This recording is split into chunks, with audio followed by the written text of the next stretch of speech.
I'm Angela. I'm playing Reaper tonight. Thanks for sticking in there with us. Hello, my name is Ryan. I'll be playing Martin MacCalister. Hope to put on a good show for you. I'm Doug, and I'll be playing Ezra Arcady, otherwise known as Blinder. And I'm Xylus, and I am playing Zacharias Westenholt, also known as Carver Bouchier. Awesome. And of course, I'm Michael. I'll be your storyteller this evening. So let's tell a Blades in the Dark story.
So last week, in episode 9, our crew had decided to go to Dunslow.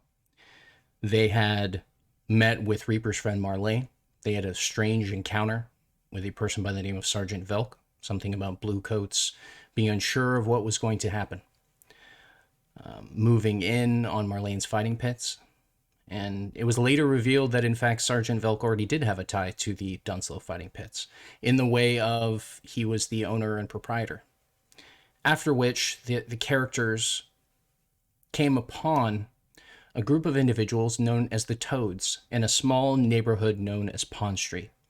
Pond Street is a neighborhood that sits on the west side of the Dunslow district, on the other side of Iron Hook Prison, on the road to a district known as Barrow Cleft, where the vast majority of the eateries, farms, and shops that support them show their goods, sell their goods, and generally interact with the populace. Pond Street, though, was failing. Pond Street has been failing for some time. Our cast of characters realized very quickly that, like most of Dunslow, Pond Street was a dilapidated place, a place where most businesses had already gone out, whether years, months, or weeks before.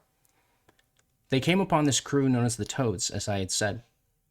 And the Toads apparently had moved into the area from some other district and had been strong-arming the individuals of this neighborhood, requiring payments from them for protection. Whether it was out of the hope to do some sort of difference, or their perhaps chance to take the position for themselves, our cast of characters decided that the Toads was their first hurdle that they must overcome. They gathered as much information as they could about the crew of 6 individuals. They formed a plan. And as night settled in, that plan, as all plans do, fell apart, at least for a moment. The crew rushed in, seeing the Toads engaged in some sort of bout. It seemed like they had shot a street person, and that person was laying dead on Pond Street. Our characters, who are coming to be known as the Risen, moved in very quickly. Working as a team, they dispatched all of the members of the Toads that they could see. And at the end of the violence that ensued in those few short moments, the blood from blades being cut, bones being broken, They now stand over this destruction. None of those that they can see currently seem to have died. Most of them having what seems like potentially mortal wounds, but it's hard to tell. And that is where we find our characters. Right then, in that moment.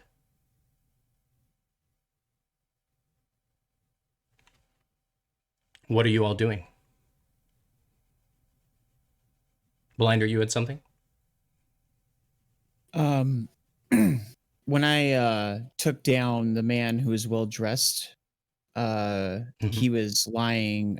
His head was broken open, and he was bleeding out. That took place roughly when they started running down the alley, correct? Around the same time, yes. Around the same time. Yes. Okay, so most of this, just to quickly clarify to all of the cast, as well as to answer your question, Blinder, most of this combat, all of your actions that you were doing were happening almost simultaneously. Yeah. So this man having hit the ground and fallen and hit his head and those sorts of things is happening at the same point in time where Reaper sees the man running, goes running after him, and Carver throws the knife and then chases after him, or to the edge of the alleyway. And that is the moment. Oh, go ahead. I was just curious whether or not I would have a couple moments to look out and survey the damage, like to either, like see the state of the toads.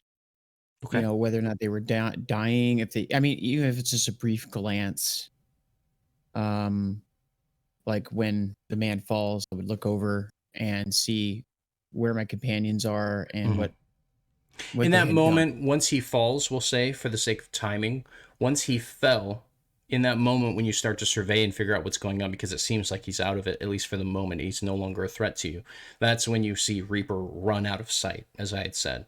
Carver throwing the knife at that moment, and then for a few moments you hear some fighting in the alleyway nearby, right next to you. And yeah. Blinder will look around outside, look back at the well-dressed man, and look back, look down at the knife sitting on the floor. Okay. And he'll grab the knife, his hand shaking visibly, while the skirmish goes on, and approach the dressed man. I want to pause you for just a second. The fight is done. And at this point, unless Martin is doing something else, of all the people that would see you, it would make the most sense that Martin, seeing through the windows into the lit room, would see what's happening with Blinder. So I want to pause for a moment and see if Martin would react to it, or if Martin is engaged in something else. Martin. Oh, Martin is just taking stock of the situation, kind of looking at everything, trying to figure out if the person that I threw down is going to make it or not.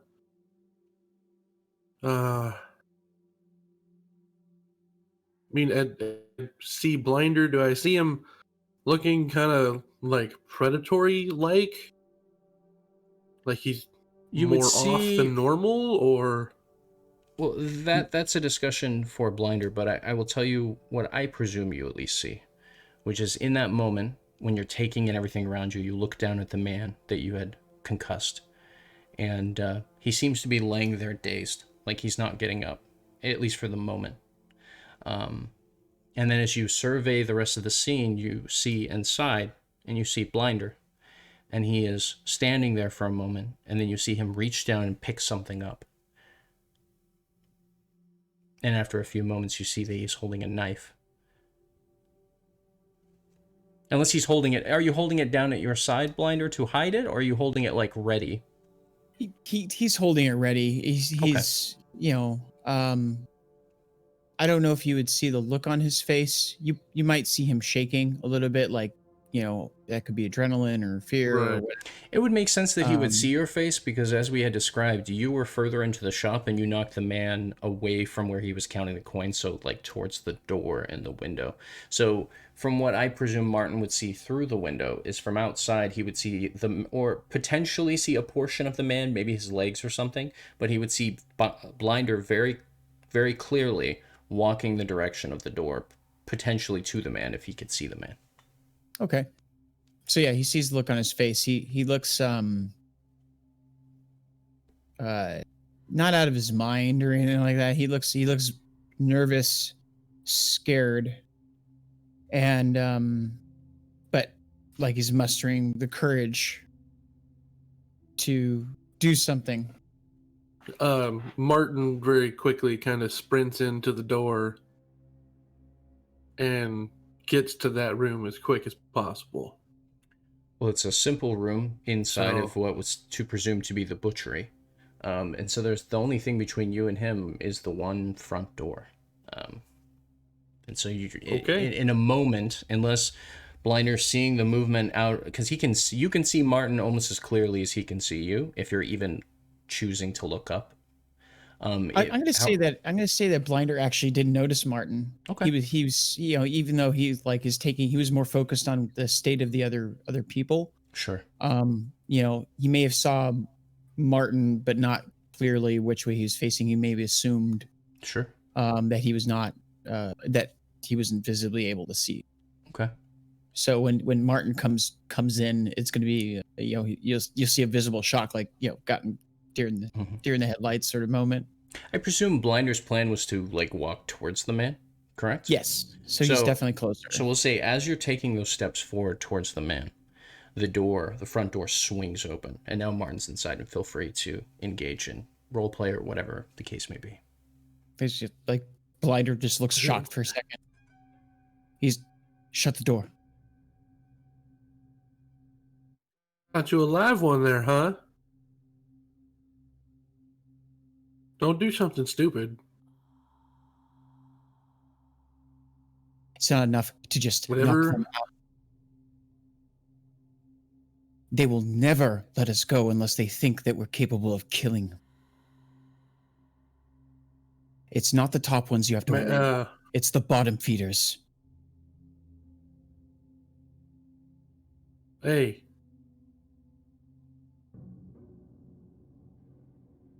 We're not going that far.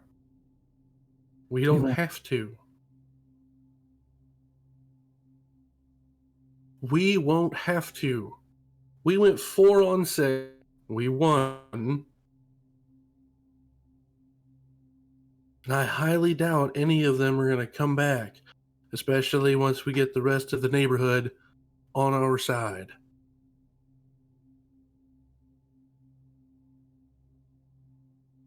He throws the knife down. And he's now visibly. Good job. You're going to regret this decision. It's not Toads that we're worried about. It's the people who will move in on us because we think we're weak. We've been spending this entire time being weak. Every negotiation, from the Red Sashes to Carver's friend, we have entered those situations assuming that we are weaker. We must prove. If a threat of one man,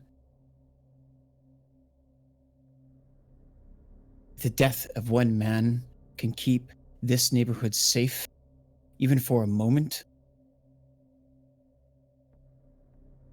then let him live and we see what happens. Unless you wardens coming down here having their eye looking at the place that we want to take up nest. You get the wardens come down here. Eventually the blue coats are going to take their happy ass time to get down here. And then we got a whole lot of trouble we don't need just because you want to make us appear superior. very well. When we can just be better, because we are.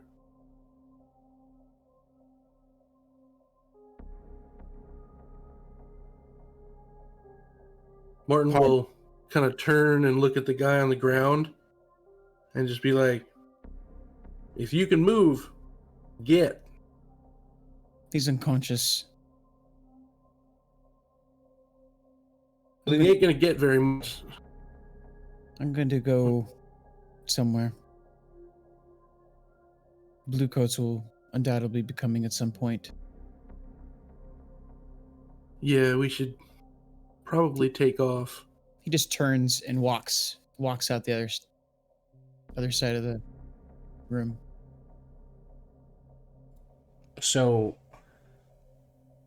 simultaneously, while that scene is going on, Reaper and Carver find themselves in the alleyway. Carver now, I presume, approaching the alleyway as he had said last week his plan was to. Is there any interaction between Reaper and Carver in that moment? Is the individual we were chasing down? Yes. Then immediately my first response is, let's gather them up, treat their wounds, and send them on their way. We've taught them the lesson we need. Is the individual that we put down, is he unconscious as well? He is now that you've beat him into unconsciousness, yes. Okay. Yeah, that sounds like a good idea, but we need to do it fast because the bluecoats will be here soon, or the shot probably called some attention. Yeah, but if that death bell rings, we'll have more heat on us than we could have anticipated. Exactly. So we're going to start gathering the bodies and trying to treat them as best as we can. Okay. I'm not sure if my character would understand that maybe probably because she's a fighter, that we probably shouldn't move those that are concussed or those that are, have been hit. So we are going to do a poor job at gathering. Well, I presume for the vast majority of it, you're just trying to make sure that people don't bleed out, etc. Yeah, the that's vast what we're majority trying of to people ensure. that are Yeah. concussed are like, sure, that's something that's going to negatively affect them, but at least they won't like just die from it, kind of a thing. Yeah. Whereas, like, for example, the man who is lying in the alleyway, his calf was a huge gouge was cut out of it from the massive meat cleaver that Carver had thrown at him moments before, and so because of that, he is bleeding profusely from that wound. So I'm gonna grab a piece of his shirt, like the bottom seam, and I'm gonna tourniquet his leg as best I can. Okay. Perfect. Carver, was there anything that you wanted to do as well? For the people with knife wounds and such, I will tear cloth basically from wherever I can find it and start wrapping their wounds. Okay. Applying pressure, making sure that there's something covering the bleeding, trying to stop the bleeding as much as possible. You guys check in with all of the members of the Toads that are lying there. I didn't mean to interrupt you. I thought you had finished. My apologies. Was there more that you wanted to say, Carver? My last thing was the guy in the cart. Yes. That was originally shot. I will go to him and check his wounds as well. Okay. And after we basically tell the rest of them to go on and get, we're gonna, I'm gonna try to help him. Okay. As all of these things are happening simultaneously, you're walking towards the wagon, having checked in with the Toads that you see. The bodies laid out before you. As you draw them together, there are two things. Well, there's one thing that you notice, and then I'll get to the second part in a second.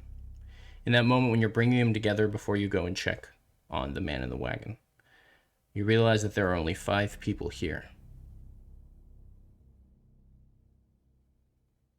That in the midst of your combat, you had lost track of one of them.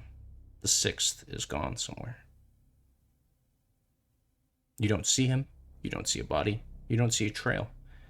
He must have slipped out while you were fighting. In the heat of combat, your attention was quick and decisive, but at the same time, he must have turned and ran, or hid, or done something. In that moment when you're walking to the wagon, you get close to the man, and he's struggling from the wound. His breathing is very slow. His heartbeat feels unsteady. And as you approach him, he seems afraid at first. And then when you don't aggress upon him, he just, what seems like with all of his strength, he reaches up and grabs your hand.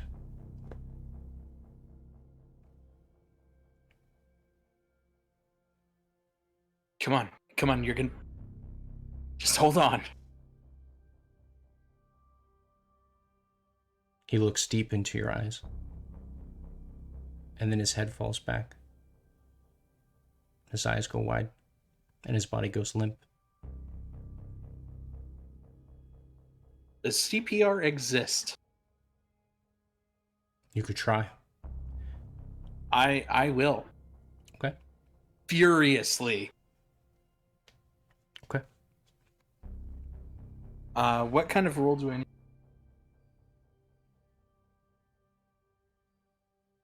Is that a...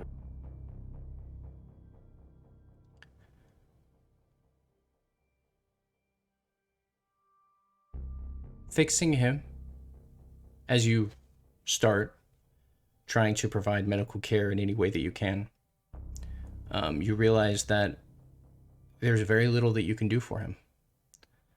It's the loss of blood that's killing him and putting him into shock.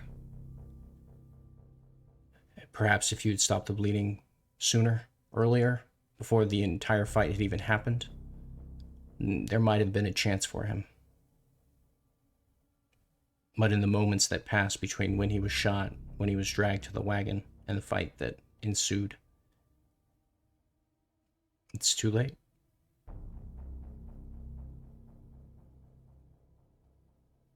At first, it's very quiet. Almost like you're hearing a humming. And then all at once, the great bells ring in all of your ears. There's the sound of crows, flapping of wings. A flock flying through the air in the darkness.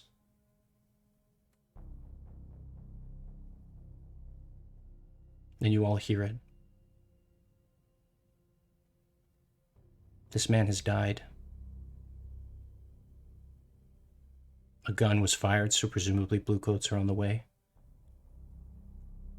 And presumably, in a few short minutes, the wardens will arrive. What do you do? Grab everybody and go back to our haven. And would I be able to find Blinder? Blinder went out the back window, and we could say that you don't find him immediately, but maybe later on, if you go looking, you'll find him. And he's he's gone to a different scene, he went off to think.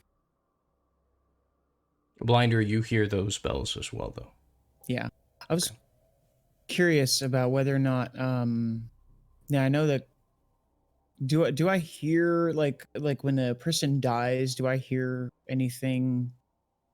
Or would I hear anything if I'm in proximity of a person dying? Yes. Okay, so basically Blinder stops and his tracks where he's going, and he kind of falls to his knees a little bit, and he's like, Yes. looks like he's having like a migraine or something like that, and then he shakes his head, and he looks back for a moment, and then he remembers the person that was shot. He's like, and he just keeps. Where is Blinder going? Blinder's gonna go and sit because we're in relative vicinity of where his old home used to be. So he's It's gonna go. yes, you're in the same district, but it is a length of time for you to arrive there. You would have to go. You would have to continue following the road to the east, past Ironhook Prison, and Oh, then so it's all the way on the other side of district. yes, basically. Okay. Which Okay, is then he'll fine. You just- can do that. Yeah, but it's gonna take the entire night, and then he wouldn't wander that far away, especially. It wouldn't take him the Smooth. entire night. It would take him like 20 or so minutes. I was just letting you know that because the Bluecoats heading this way are most likely coming from that direction. So if Blinder was going to head in that direction, there's outside of Pond Street, there's very few places to hide other than in the roughage or along the canalways or something like that. So if he is going to head that direction, he would probably have to find one of those hidden places because he will see patrols moving. And there's absolutely him. no one out at night. There are people moving. There are wagons and things on the main road. I mean, Pond Street is connected to the main road between Barrow Cleft and Dunslow, and they're sort of a constant string of wagons.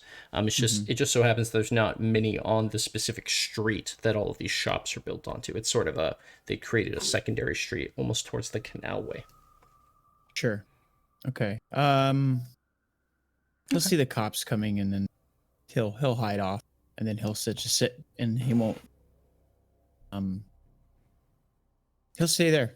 Okay. He'll stay there. So he'll duck out, we'll say, to the canalway, out of sight, kind of a thing. Okay. Just sit in the canalway for a while, in the water or something. Okay. Thinking. So Reaper, Martin, and Carver, who is back at what is known as Welsh's Son's Butchery. As I said, you had heard the bells, you hear the crows, and you are leaving. You are all running, yes? Yeah. Where are you going? We're getting the fuck out.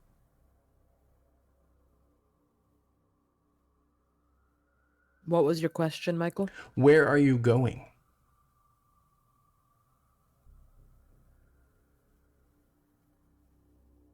I would head in. Excuse me. I would immediately head in the direction of the Oh My God. Okay. So you're heading down the street and basically Yeah. trying to get away? Okay. Yeah. Is Martin and Carver following I her? think I'll go after Reaper. Okay. Carver as well? Carver takes a moment as he is kind of witness to this man's life leaving him, and very much almost begins to break down because of the gravitas of the moment. And then realizing that Reaper and Martin are leaving, will reluctantly stand up and very sluggishly start to walk in that direction. Okay.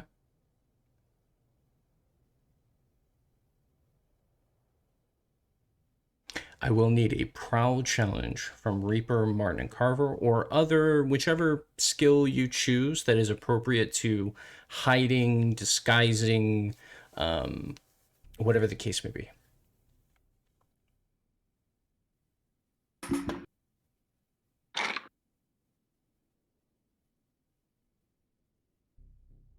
Would I be able to use survey? Sure. For this specific challenge? Yeah. Yes, for this challenge. Yeah, I'd be fine with that. Survey would make sense. And it's not so much that you're trying to be quiet, it's that you're trying to pay attention to where the bluecoats, etc., might be, and then using that to your advantage to stay out of sight and to constantly be moving to different places, kind of a thing, right? Okay. Can I then do a devil's bargain because I have one die? Okay. Devil's bargain, if I lose... Well, the devil's bargain always happens, but yeah. Oh, the devil's bargain. Okay. The Always devil's bargain happens. always happens. Well, somebody or a group of people from the neighborhood saw me leaving that scene Sure. specifically.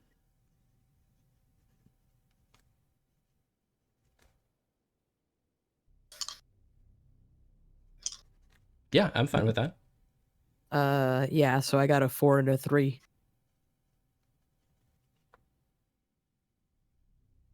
Okay, so a 4 is a mixed success. And so you are able to fall into the alleyways between the different buildings. The thing that you're going to realize very quickly is a few, we'll say 30 to 40 seconds later, you start hearing whistle calls down the street and they're heading this direction. As a few minutes pass, and Martin and Carver, did you want to also give me challenges as well for something of that variety, whether it be... Yeah. I rolled a 6 and a 1. Okay, full success on Carver. And what skill did you use, Carver, so that I can... Prowl. Okay, so in the fiction, would you like to describe how you're going about presumably hiding or slinking in the shadows or whatever the case may be? He slips off into like a recess and hides himself behind some boxes or barrels or some other structure that otherwise would give no reason to investigate. Oh, okay. And Martin. And I got a 3 on prowl with no dots in prowl. So Did you want to I push rolled the 2 yourself, dice. or And did you want to push yourself or take a devil's bargain? Nope. Okay. I was going to offer you the same devil's bargain that Reaper had taken, so that you could have gained 1 dice. Which is that... What is that? The devil's bargain Reaper had taken was that people will know that she was here for this. They may not know the rest of you, but they will know that she was here for this. Someone saw her and pointed her out, or whatever the case may be. If you'll accept that as a devil's bargain for me as well, I'll take that. Sure. Yeah, sure. Okay.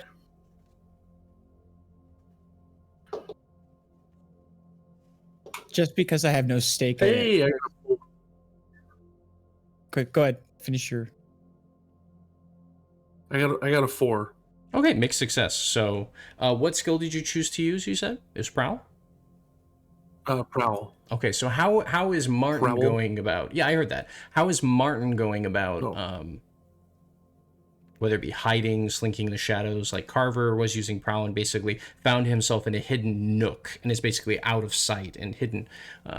How is Martin going about hiding? I am finding a wagon that has some kind of tarp on it or whatever. Okay. If I can. Sure. And I'm like moving a box over and sliding in between some other boxes and kind of folding myself up in the back of the wagon. Okay. With the tarp over me. Sure.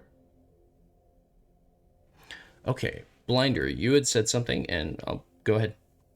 I just was wondering whether or not, like, just to be clear, so both those devil bargains add to the same clock?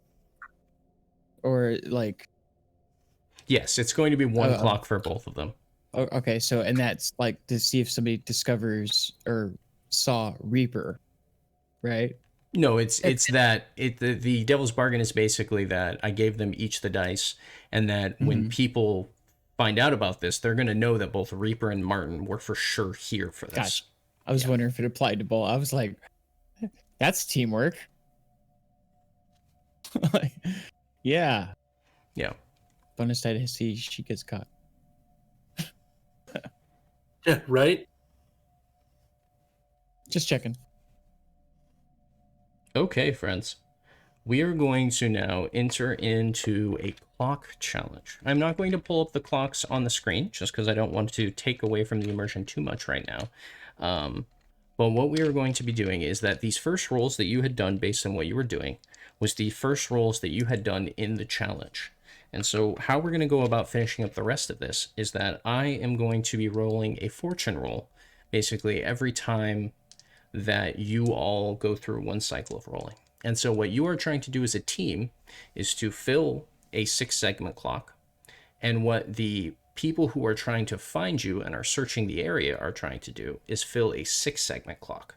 The difference is that the fortune roll adds to their roll for a random factor and chance. And anytime you fail, it adds a segment to their clock as well. So... Did you want Blinder included in that roll as well?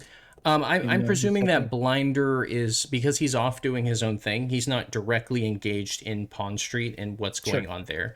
My assumption was that Reaper, Martin, and Carver, because they went to Oh My Cod, they ducked in to hide, they did all these sorts of things. What they're going to quickly realize is that as soon as the Bluecoats established a perimeter, more Bluecoats showed up. And then they started taking those that were still living, they started treating them, and they started taking them off. And now they're starting to search the area of Pond Street. And so they're going to be going through buildings, checking in windows, like looking, turning things over. It's not going to be an extremely extensive sort of search where they're not going to be like checking under every single thing. But there is a chance that they might discover the crew. And so because of that, I presume the crew will have to eventually find new spots to hide or try to avoid them, moving into this building and then out a window and then that sort of thing, right? There's going to be a sort of give and take as the Bluecoats are searching. They're going to have to make decisions about what they're going to do next. So, yeah. Okay. With that, we will go back to Reaper. Reaper, you are moving through the street. You have used your perceptive abilities to basically see, like, as the Bluecoats start serving, you're like, okay, there's one Bluecoat there. Okay, there's another one here. And you're basically entering into this sort of delicate dance where every time one comes around one corner, you're just slipping into the alleyway before it can see you. You're paying attention to where they're going. You're sort of timing where you're moving based on what you hear, what you see, what's going on. So what's your next step? I'm going to try to keep moving as best as I can and as quickly as I can without getting caught. Okay. Do you want me to roll another survey?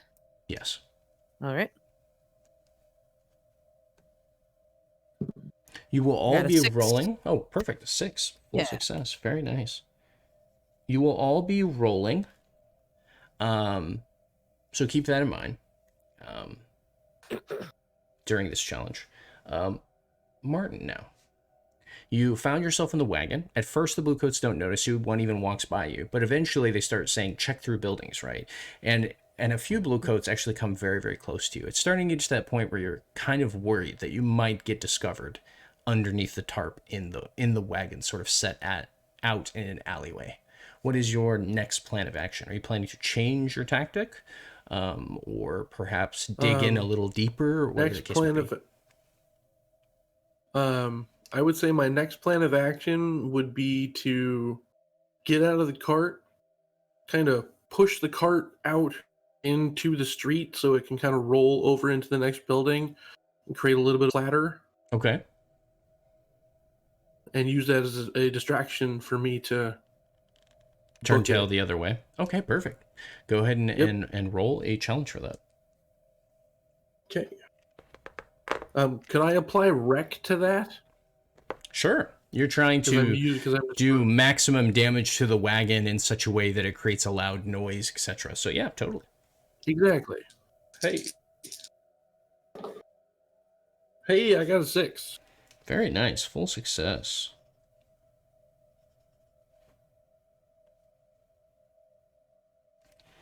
Okay. Carver, you are next. You slipped into your hiding point, and as the Bluecoats start searching, you realize that they're pulling up lanterns. Soon, your hiding place might not work so well, because as they start checking through things in the same way that Martin might soon be discovered, you're starting to get the sneaking suspicion that if one of them just looks the wrong way and comes over your direction with a lantern, they're going to see you clear as day. So are you planning to change your tactic? Are you planning to move to a new place? What are your thoughts, Carver? I'm gonna try to do a shimmy up. Okay. And raise my elevation. Maybe get on a rooftop or something. Sure. And then am I using one of the skills here for it, or? Yes. It would be whichever skill you feel would make the most sense. So it could be finesse, it could be however you would go about it. I presume shimmying up the side, would presumably be some sort of prowess-based thing, but that's up to you to determine if you feel like there's a way in the fiction that it would make sense.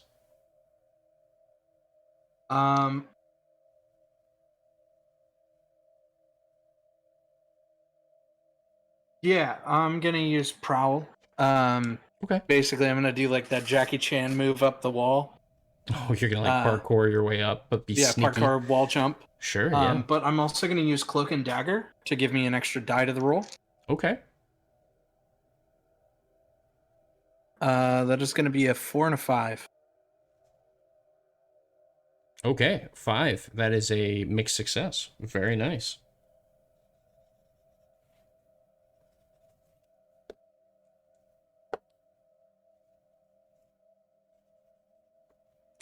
Okay.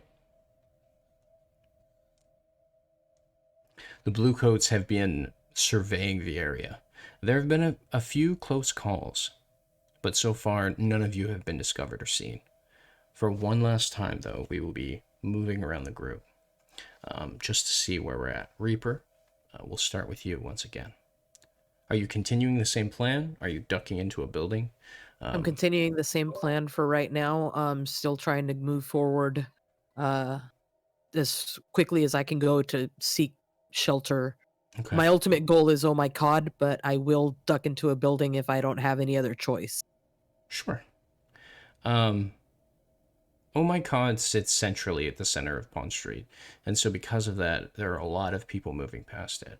We'll say you duck into a different building. You maybe see an old window that's slightly broken out, and you dive into it very quickly as you hear the footsteps and light poking out around a corner. You dive in very quickly.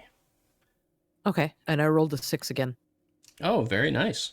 Yeah, I like this die.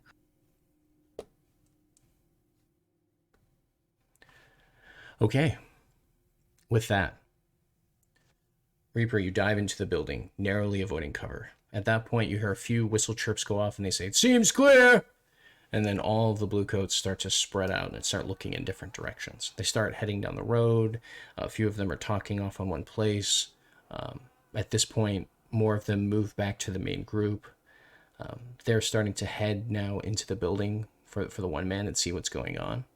And although you can't see what's happening over there, you presume at this point they're probably just like taking note of everything they see, perhaps marking evidence or something of that variety. You notice that there are a few Bluecoats talking to a few street people, a few sort of blocks or sections down.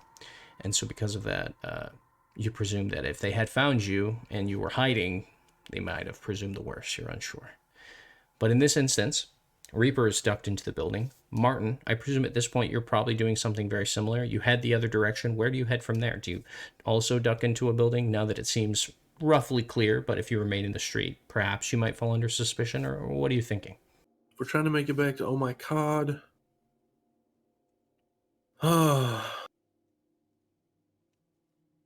Yeah, I guess I'm gonna just try and sneak my way over there. If I have to dodge into another building, I will, or under a building, depending on how the how the buildings are set up. As I had said, you can't get into Oh My God, but there are several other dilapidated buildings towards the outer sections that seem to have already been searched that you could step inside of and remain out of cover for a while, and basically until the coast is completely clear, as it would be. Okay, well, I will use one of those, though. At this point, you guys have already completed the challenge. So at this point, you no longer need to roll. I'm just quickly checking in to see how you are finishing up and what you're sort of doing in the aftermath of everything that went on. With Reaper's last roll, you filled the 6-segment clock, and that's why I'd given you the prompt that they were like, it's all clear, and they basically headed out into sort of different directions. So Martin was ducking into a building. Carver, what did you do towards the end there? He probably rolled around on the roof, avoiding lights and detection. Okay. Just kept low. Okay. Perfect. I'm going to very quickly check in with Blinder. Blinder, during that time, were you doing anything specific, or was he just lost in thought for the moment? He's lost and absorbed in thought. And he has a brief emotional episode it might look like he's either crying or getting angry, or other than that, I think he's just more or less. He doesn't. I don't even think Blind or Riz would really be aware of where he is at the moment. He's just that so deep within his own head, and yeah.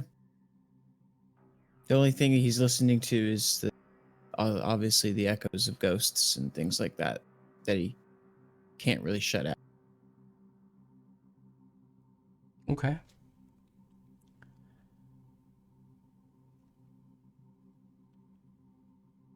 In that moment,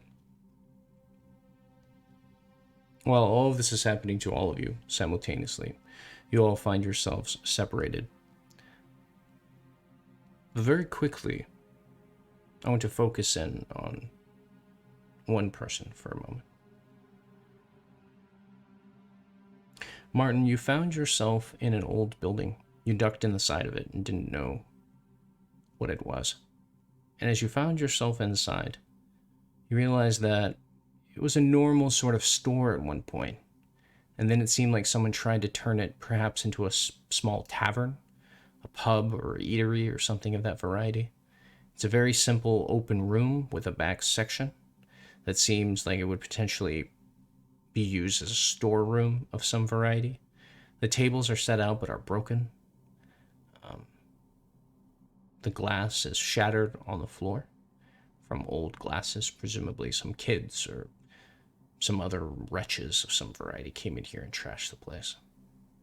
There's an old stairway that moves, although it is broken, up to a second area, out of sight.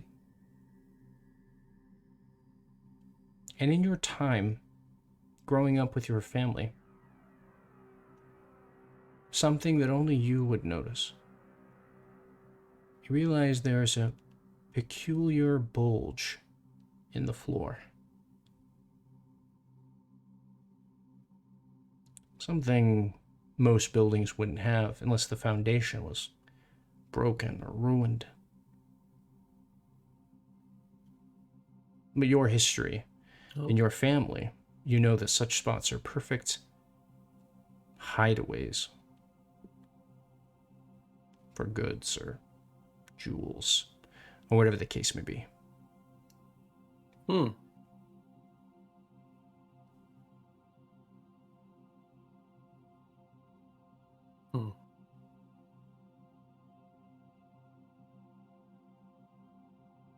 I can't help myself.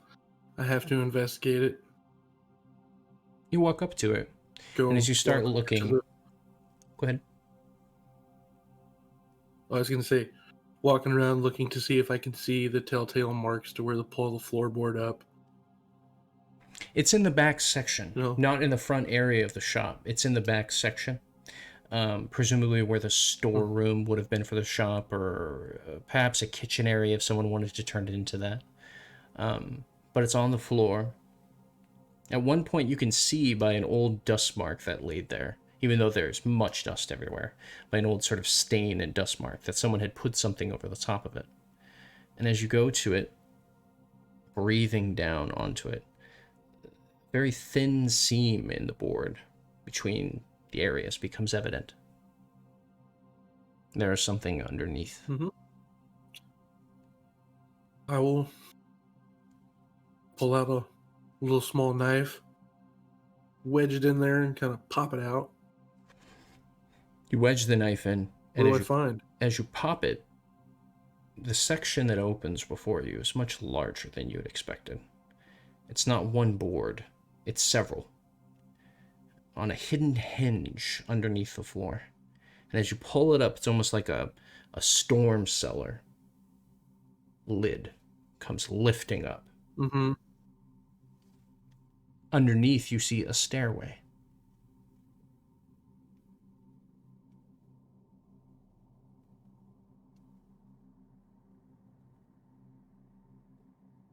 It's set in cobwebs and dust. It hasn't been used for longer than probably the shops that had once occupied this building.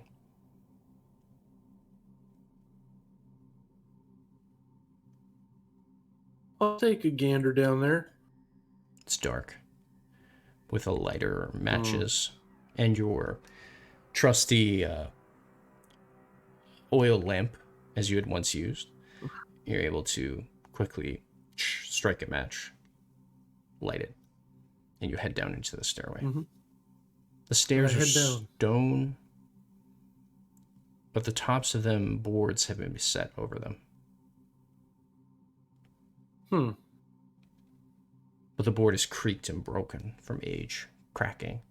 And as you step down underneath it, you realize that you are not stepping into what you would presume the bottom of this building would be like, which would be stone or simple, perhaps reinforced foundation of wood.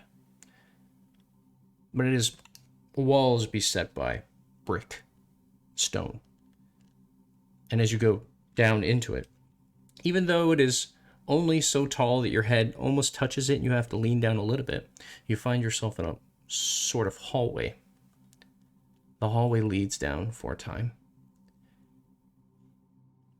and it eventually opens to another forking hallway off of it.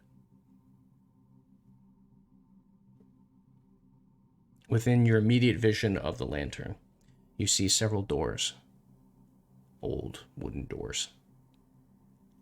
Some of them hang free on broken hinges. A few of them still stand just barely. And from your time and your experience as a young man in the family that you were a part of, you realize that this was probably an old smuggler's haven. A place where someone would stow their goods, hide them away, perhaps make drugs or hide whatever valuables they might have used. There's a great deal of space down here, you realize. Several rooms, and a very large open space that you presume at some point, based on the shelves and books and things, probably served as some sort of processing station for drugs or something. But it is all very old. Cobwebs everywhere, dust everywhere. More than likely forgotten about. Perhaps. Well, hey, how about that? 2 birds with 1 stone. We get rid of the people that we want to take their territory, and we find a place. Seeming to be like a good night for me. So checking in with the rest of the cast. Eventually the Bluecoats, after an hour or more of searching, eventually can't find anything. So they head on their way. I presume the 3 of you, other than Blinder, and perhaps even Blinder, it would be his decision, find your way back to Oh My God, where at least the 3 of you had talked that you would meet. I'll quickly check in with Blinder very quick. Are you planning to stay out the rest of the night, or are you going to eventually find your way back? Blinder will come in probably halfway through the scene. You know, he'll meander his way back. So I will find a dramatically appropriate moment and have him come back. With that, Reaper, Martin, and Carver all find themselves back as the building that once was named Oh My God, a fish packing place or something of that variety.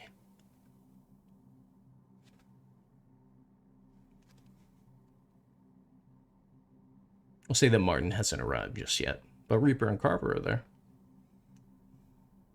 I'll go look out the windows and see what I can see.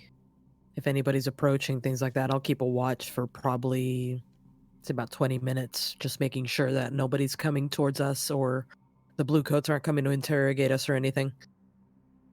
Doesn't seem like it. After about that hour and a half, 2 hour period I talked about, and with the additional 20 minutes, 2 hours, we'll call it, right? Right. The Bluecoats have basically checked every place they're willing to check. I mean, they're not paid to be out here all night. And those that had been harmed have been moved away, presumably to the Dunslow the Iron Hook area, so closer to the east, you presume, where there perhaps is a physician of some variety that could actually look over them. And the Bluecoats meandered, checked last little checks here and there, but otherwise, eventually they all leave. Hours have passed, and you don't see anyone coming near you. It seems like most of the street people dodged and run too when the Bluecoats showed up.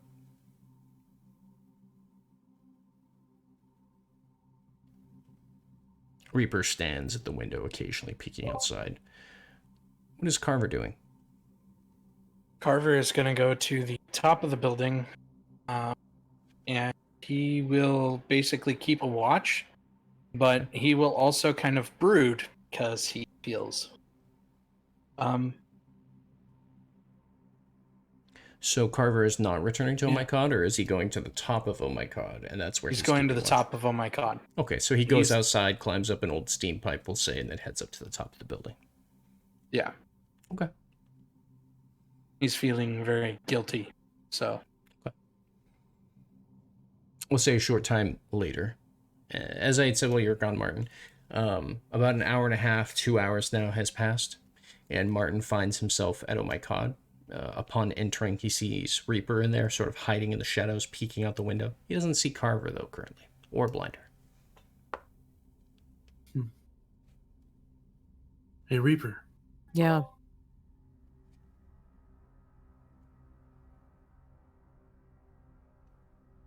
I found random house, ducked into it when the Bluecoats were running around. It's got I can't even describe how cool this place is. You got to come see it. Okay, is the coast clear? And as far as I could tell, their streets are pretty much clear. Okay, Carver's on the roof. He's feeling a little guilty there. Oh, right. Guilt. Okay. Well, I'll get him off the roof. You just follow me, and we need Blinder, because I want to show Blinder this, too. Yeah, where is Blinder? I don't know. Shit. Go outside and holler up to the roof. Hey, Carver! Carver! When you're done up there, I got a really cool place you need to come check out. So come on down. Carver will sheepishly make his way down.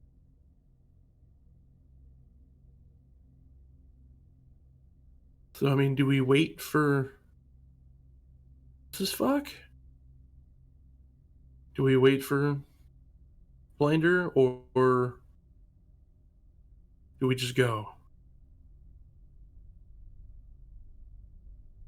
Let's wait for Blinder. Let's make sure. When's the last time you saw him? When I told him not to stab someone to death? Okay, where was that? In the house with the fight before the bells rang. He wanted to stab. He wanted to stab somebody. He wanted a body, so that other people would think we're serious. Well, he got one regardless. He got a body. Yes, they did. Hey, fortuitous for us. Accidental death, of a scumbag, works for me.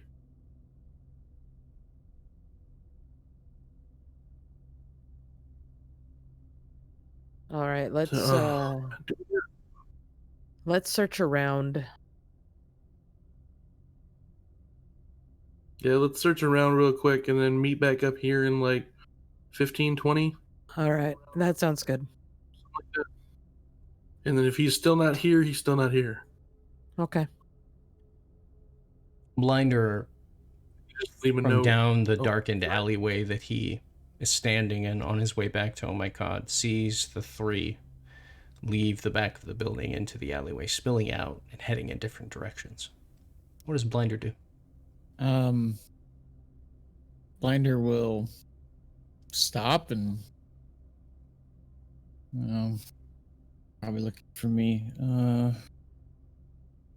He'll try to shout loud as he can without like shouting. Hello, over here, over here. Okay, well, He'll I'll- whistle or something, get their attention. Sure. I'll wave over to Martin to let him know, and I'll yell up on the roof. Oh yeah, Carver. Carver, Carver. Huh. stop I'm moping. right here. Oh, hi. Stop moping. He says as he like ends his descent down the steam pipe, we'll say. We have to go Who's look at a doing cool building. We have to look at a cool building, apparently, and Blinder's over there. Let's. Blinder's walking towards. Yeah, that's what I said. I Blinder's heard walking. him. Yeah. I see him now. Right. Yeah, he's right there. I get that. Okay, good. Just want to make sure. And I'll pat you on the shoulder. Yeah.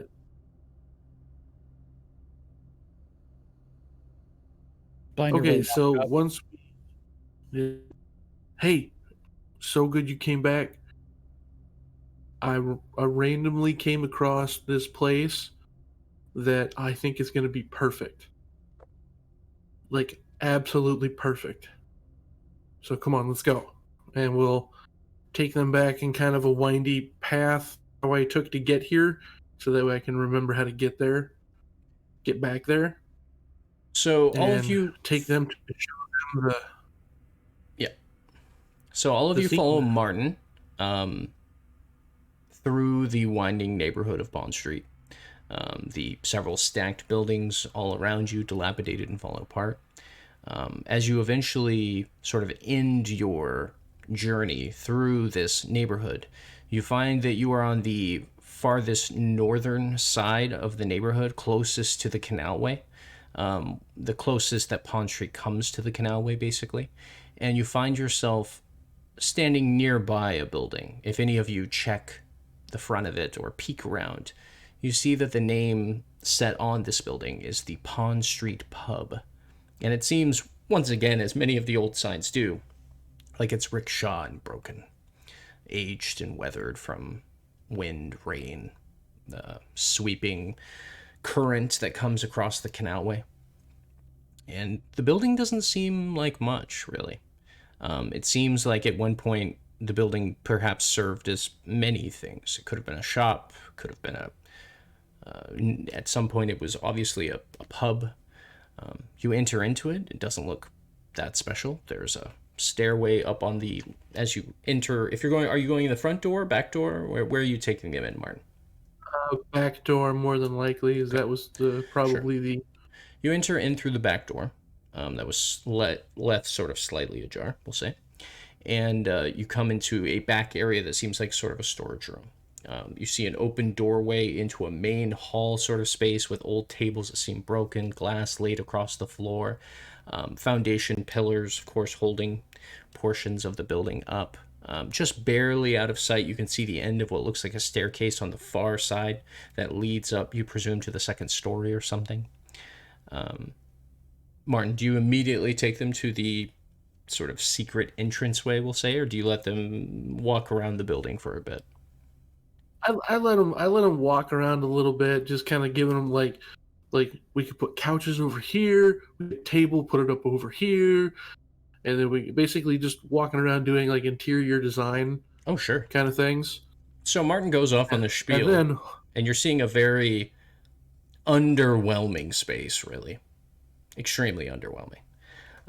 But then, go ahead, Martin. Then we have the little secret nook, and goes back over to that section of floor, pops it open, and opens it up. You follow Martin back into the storage area. Yeah. There is a lantern waiting down the stairs. Ladies first.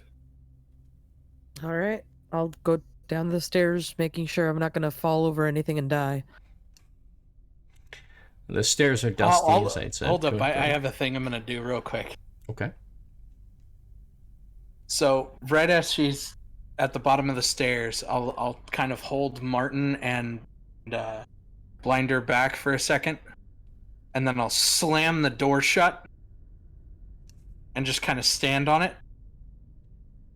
With Reaper down inside of it? Yep. Oh, okay. There's stairs that Fuck? still go down, right? Oh, yeah. Blinder just I'll probably jump at the It was door really closing, loud. and It was play. very loud, and the tunnel of stone basically echoes it quite a bit. So it's, you know, like when you're inside of a car and someone shuts the door and it's that sort of vacuum. It has that sort of effect on your ears. In fact, I'm the gonna- lantern down the ways down the tunnel from the whoosh of wind goes out and goes, and now it's completely dark down here. So I'm going to kind of jump because Okay. of the sound of the door. And then I'm going to continue down the hallway. I'm going to try to go quickly as I'm touching my way around, feeling around to try and hide somewhere. Oh, sure. That's very easy. The walls, as I had said, for those of you that are tall, especially Blinder and Martin a little bit too, you sort of have to lean down in this hallway until you get to the T section. The initial tunnel ways seems to be, the stairway leading down, etc., seems to be rather short and narrow. You, Reaper, reaching aside, because of how short you are, you don't even touch the ceiling, so you're not even worried about it. You're just feeling the wall. You find yourself at a T section. You can't really see what's there. You reach around. You eventually feel a difference between what seems like perhaps old stone and then like wood.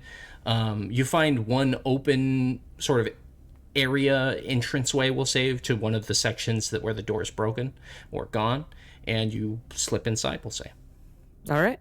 Okay, so what is the rest of you who are up above doing? So you slam the door, then you just hear steps disappearing, and then they're gone. Blinder. Blinder's gonna look over at Carver and just be like, I don't think pulling pranks on a pit fighter is going to be good for your health anytime soon. And plus she could get herself Told hurt. me not to be mopey. We'll just pretend that's sure. In the meantime, I don't think she has any light down there, so she might have fallen. Yeah. Um, Yeah. I go Carver's over and face strike will up start another having banana. that guilt look on it again. Like now he's just genuinely concerned about her well-being, and he'll like scramble up and open the door. You open the door, and it is completely dark down in the tunnelway. You're unsure if it was from when the door slammed or Reaper put it out or whatever the case may be, but it's completely dark down there. Okay. Relight up lantern. Start coming back. You left down your with it. lantern down in there. Oh, that's true. Anybody else got a lantern? Or a candle? Or... Homeless. He has nothing on him other than his clothes, which are starting to look fairly shabby now. Well, I will go back down and relight my lantern. Okay, so you feel It's around in still the dark. Serviceable.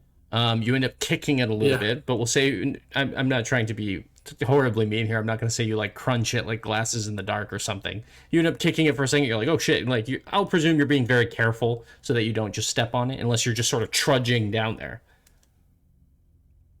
No, not trudging. Oh, okay.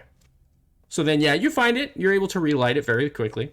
And then those of you still waiting at the top of the stairs see a sort of tunnelway that descends into what looks like a sort of tunnel of stone or something of that variety.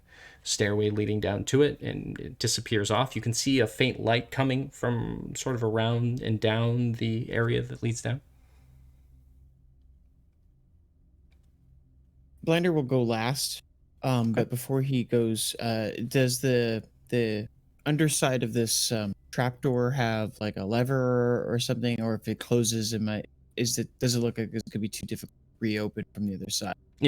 Once you examine the inside of the door, you in fact realize that there is sort of a latching mechanism.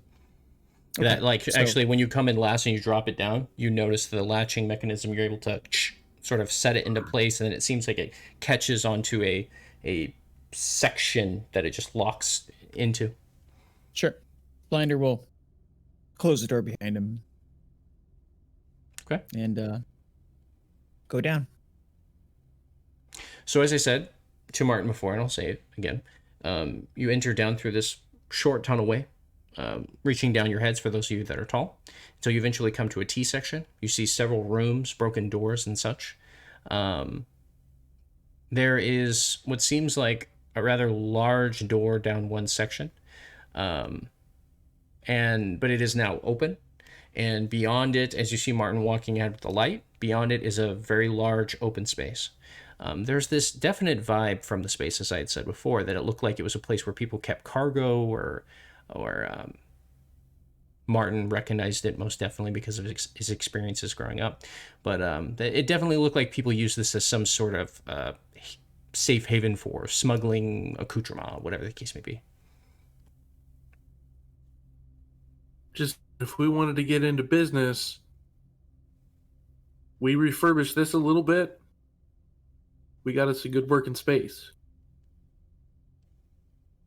I agree. And easily turn this into a butcher if you want. Or a pub, or anything else for that matter. It does not really matter. While they're talking, I'm gonna go and turn on my lantern and explore where I am. Okay. You ducked off into one of the rooms, and you realize that it's like it presumably was some sort of study. It seems like there are bookshelves set into here. All of the rooms seem to be somewhat identical. The outside wall seems to be stone.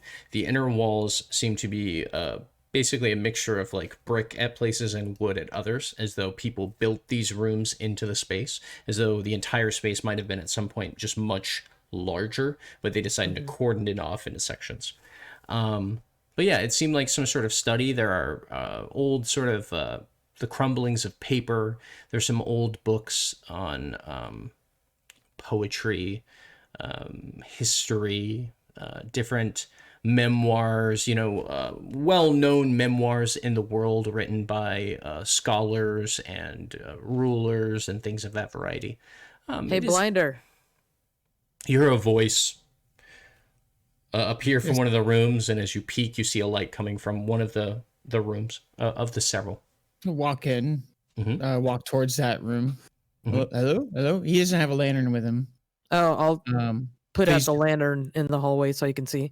He's just kind of following the light, and then he'll walk in. What? I found you a trove, and I'll point at the bookshelves. Oh dear. This is, and he'll just like instinctively go and grab a book to shelf, and he'll open it.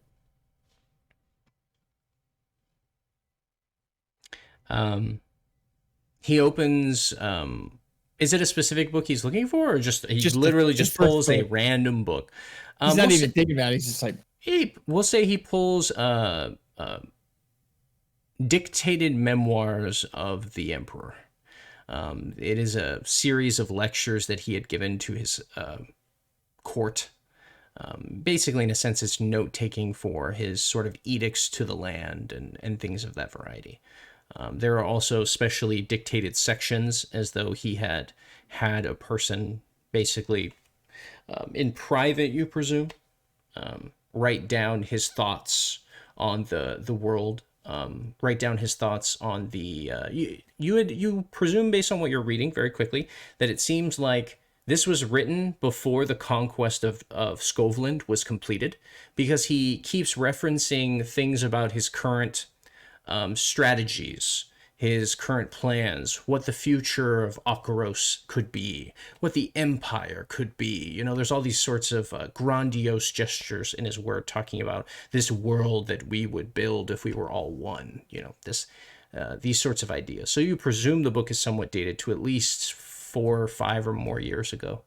oh dear. This is quite a find. I'm not sure. I'm not a publicist, obviously, but this is the Emperor's memoirs. This is the sort of thing that people would pay good money to acquire. I imagine it was only published in a limited fashion, and if not, this might be a. It reads here where there's personal conversations here, not the sort of thing that you would expect to see in a finished work that from a regime that would maintain a presence or something. This will take. He looks to all the books. He's like, yes. You'll be here for a while. I would let you know that there's not like thousands of books or anything. There's at least 3 different bookshelves. It seems like it was someone's personal collection rather than just a vast library. But there is definitely space for more shelves to be added for a personal library to be, blinder sort of thing. But, he's just going for the bookshelves. He's like, oh, sure. Can these be mine?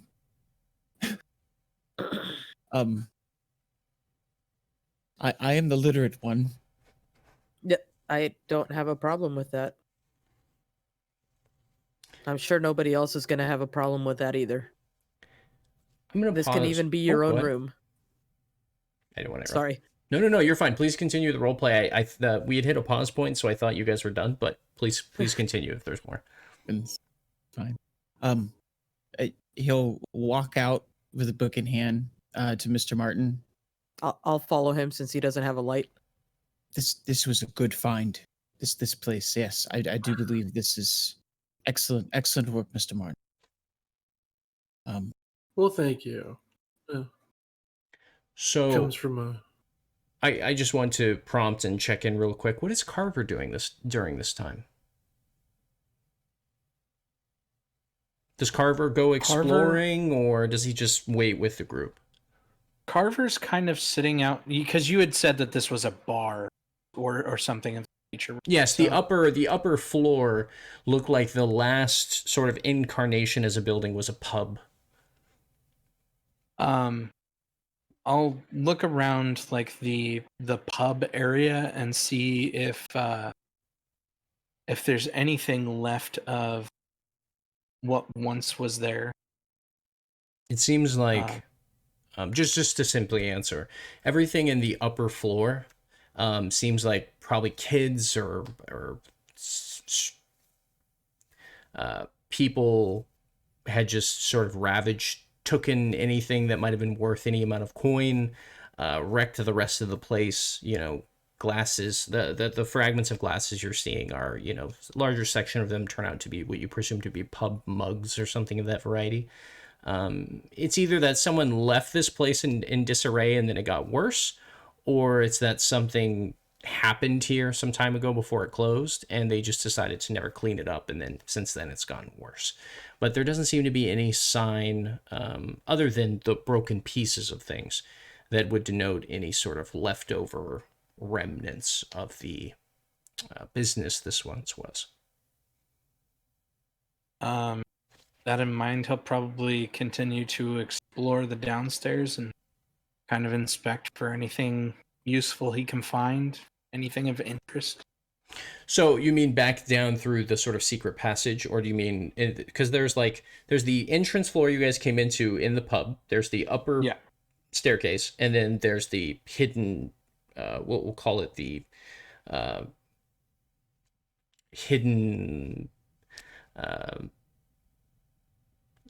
I don't know what term you guys want to call it. Presumably in character, you'll eventually give it a name, and then we'll just have it. Smuggler stash. The smuggler stash. The hidden stash. Yeah, sure. That'll be the name. I just didn't want to put words in your mouths. I presume you guys. No, because you said the bar was upstairs. So if I'm misunderstanding it, and the bar is on the entry floor, then I'll go upstairs.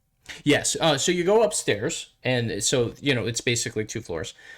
From the ground level. Like if you entered from the street, you would be inside the bar, and then if you go up the stairway, there seems to be like a bedroom up above, or an area that was probably, like, you presume the owner's bedroom, and then another bedroom that was probably potentially for their kids, or sort of a grandmother or something of that variety. Space to live in, basically, around the building. Yeah, you just see old remnants of what had at one point been presumably bed frames, shelves that have been torn apart, mirrors that have been broken.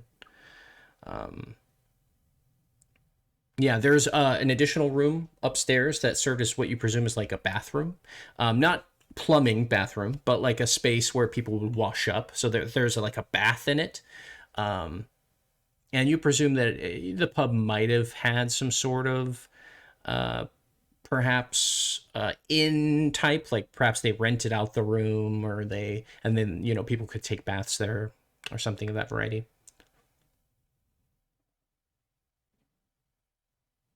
You don't really find much in the way of anything other than, as I said, just sort of remnants of the place that once was. Nothing. At that point, I'll go down to the hideaway area, the stash, Okay. and help investigate down there. Okay. So you eventually all find yourselves there. Reaper, Martin, and Blinder, you went out and you guys started talking about the books, and we'll say that's when Carver starts heading back downstairs. So feel free to roleplay.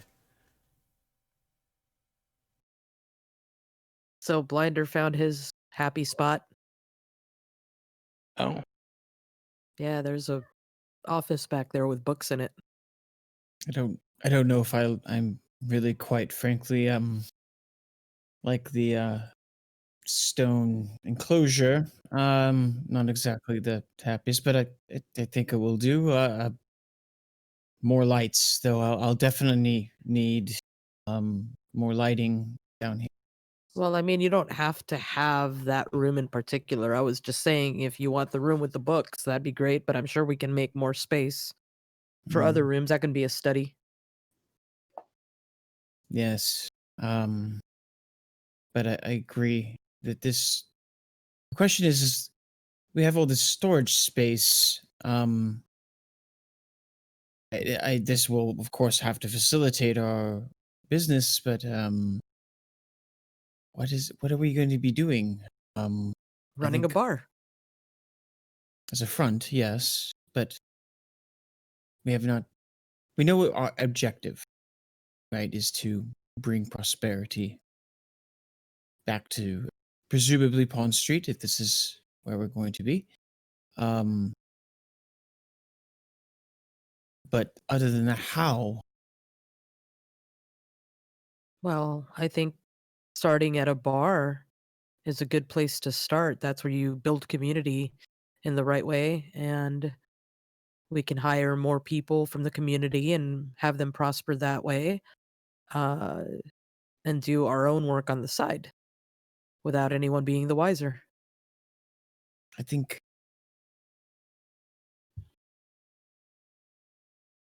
he looks at the book and he's like, I wish there was more things like this. These books are so expensive. I was lucky. My mother, she had books with her when we arrived. But you would never find this here. There's no market for it, and even if the people who sold such things wanted to, couldn't afford them. Perhaps community could start with prosperity. Mr. Martin, you said you had mixed results when you spoke to the merchants in this place. Did you get a sense of their situation economically, so to speak?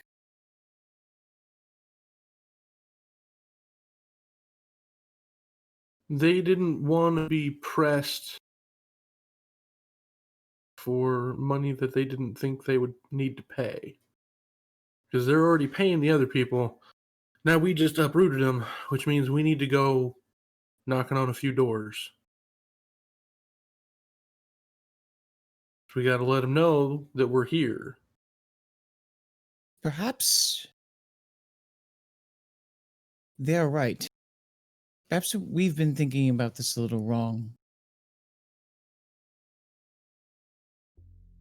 Maybe we should, well, in a sense, be giving them money. I mean, there's plenty of these goods down here. This place was a smuggler's place or some such thing. I don't think smuggling is something that we can do, but maybe stealing from other people and bringing these goods here and providing This is good, safe, whatever we take. and distributing it. You muted.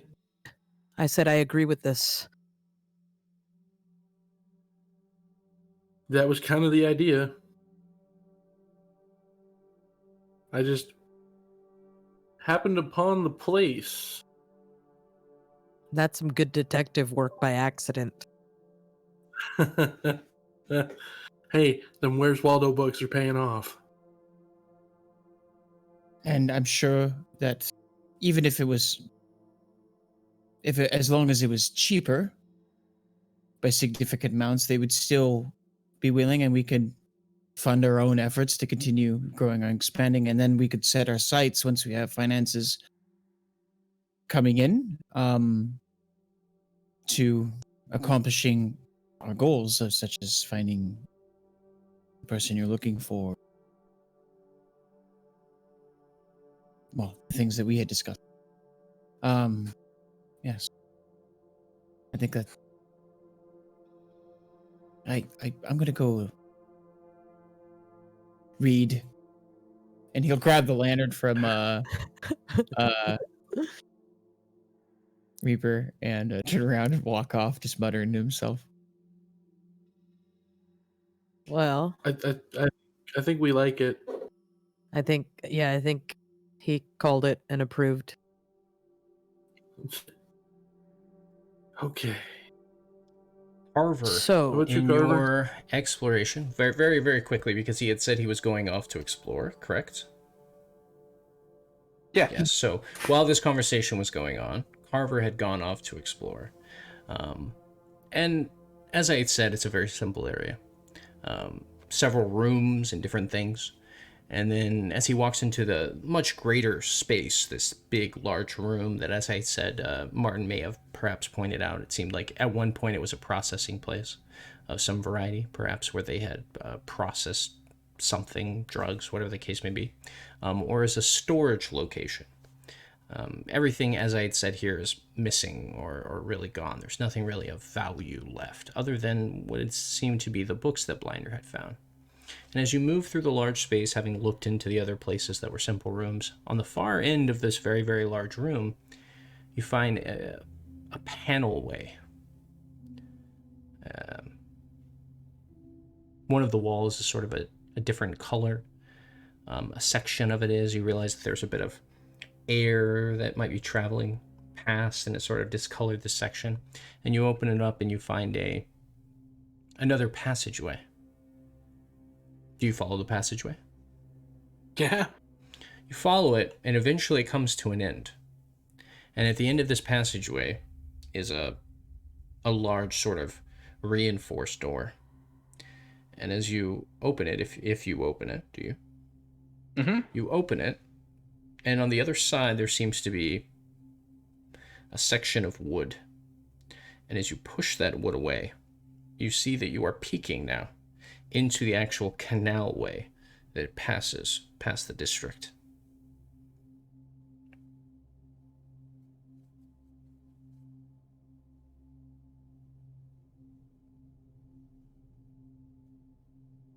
And Carver will go back. I presume putting everything back where it was, like closing the wood thing, Yeah. shutting the door, relocking it, kind of a thing, and then heads back. Yeah. Okay. He'll go back. He will he'll be like, "Hey, I found a thing. what'd you find? Come here, take a look." All right. And he'll do you got a open the- lantern? Yeah. Okay, cool. So I'll go in. Martin, Yeah. you two, get over here. What? I found I a look thing. interested. I'm sorry. Well, let's go see this thing. So Carver he'll guides point them you. to it. Yeah, he guides them to this panelway. It seems like it's a portion of the wall that he had set back. And as you feel along, you realize that there's no like locking section. It just seems to, from its weight, it seems to sit in place. So you reach your hand around and you find that there's a tiny bit of like sort of a place to grab. And he slides a section of the wall open, like sliding inward. And then you see another passageway. He guides you down it, as I explained before. You come to a door, basically. And then the door leads to a small, narrow sort of passageway that you have to sort of crouch down to go through that leads out into the canalway. That basically right on the edge. And as you look, you realize that the side of the section that pushes up matches the same color of the wood that's used along the dikes, I believe is the term that they use in order to stop the water. Yes, it's the same sort of color as those dikes in order to blend with its surrounding area. I mean, the canalways tend to often have pieces of wood here and rocks and things and random bits like that, so it's not out of place at all. It would take someone who either knows what they're looking for or a trained eye to even perhaps notice the section.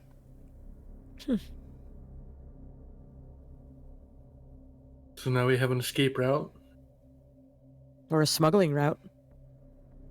Or smuggling route. Very much so. We can also Way do to river bring jobs. things in Yeah. conspicuously. Inconspicuously.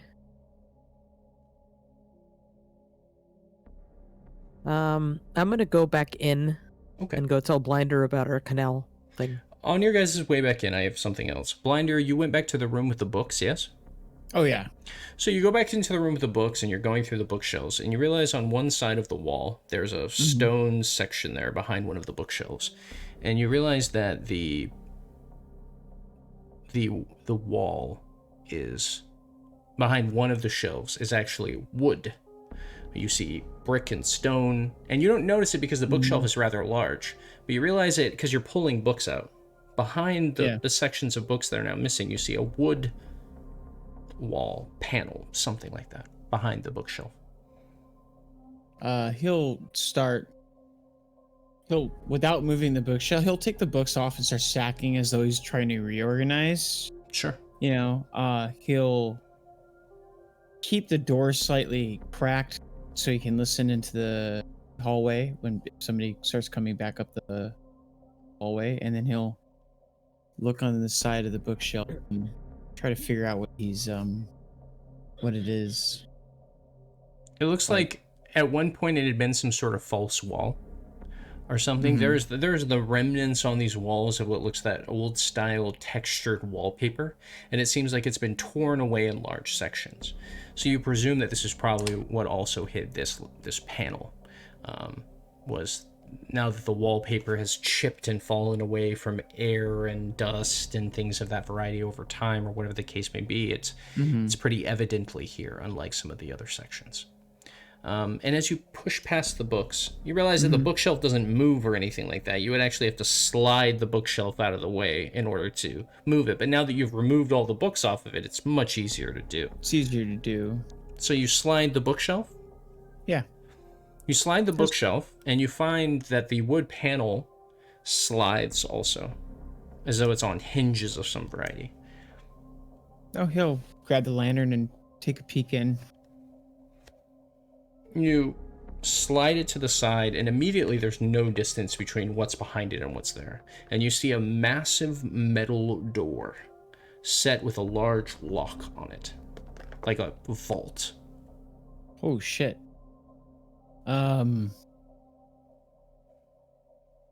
Take it that they assume that no one reads anymore. Set the light down, peer at the lock. Does it look locked? Does it look like it's... Yeah, you go to move it and it's locked. Come back. Come walking out. Probably as right as Reaper's coming back up. Sure. Yeah. I think I found something. Just Is finding it more and more goodies. is it a false wall? Because that's what we found over here, and it leads to the canal. Yes. Well, I think I found their vault. Oh, well, let's go look. I'm gonna call down the hallway to Martin and Carver. Hey guys, Blinder found something. Oh, really? Let's go see this thing. A whole treasure trove of goodies. Look what I found. Carver turns to Martin and I could seriously hug you right now. Please don't. I don't know how large is the vault. Is it like a door, like massive vault, or is this like just kind of a safe? What you can see from the panel that opens is it seems like it's about the size of like a doorway. Oh wow. Yeah. You don't know how deep it goes because you can't see past the walls, the stone walls surrounding it. But the doorway, at least itself, is the size of a Yes, door. this here, and it's locked, obviously. It will. I think I may tools and time be able to open it. At least if we want to use it, I may be able to reset the locking mechanism and open it. Because if we are to use this place, a vault would be useful, obviously. But is also the question, if this is hidden and already secured to some degree, what is in here? That it may not be something. I think we should take precaution. That's all I'm saying.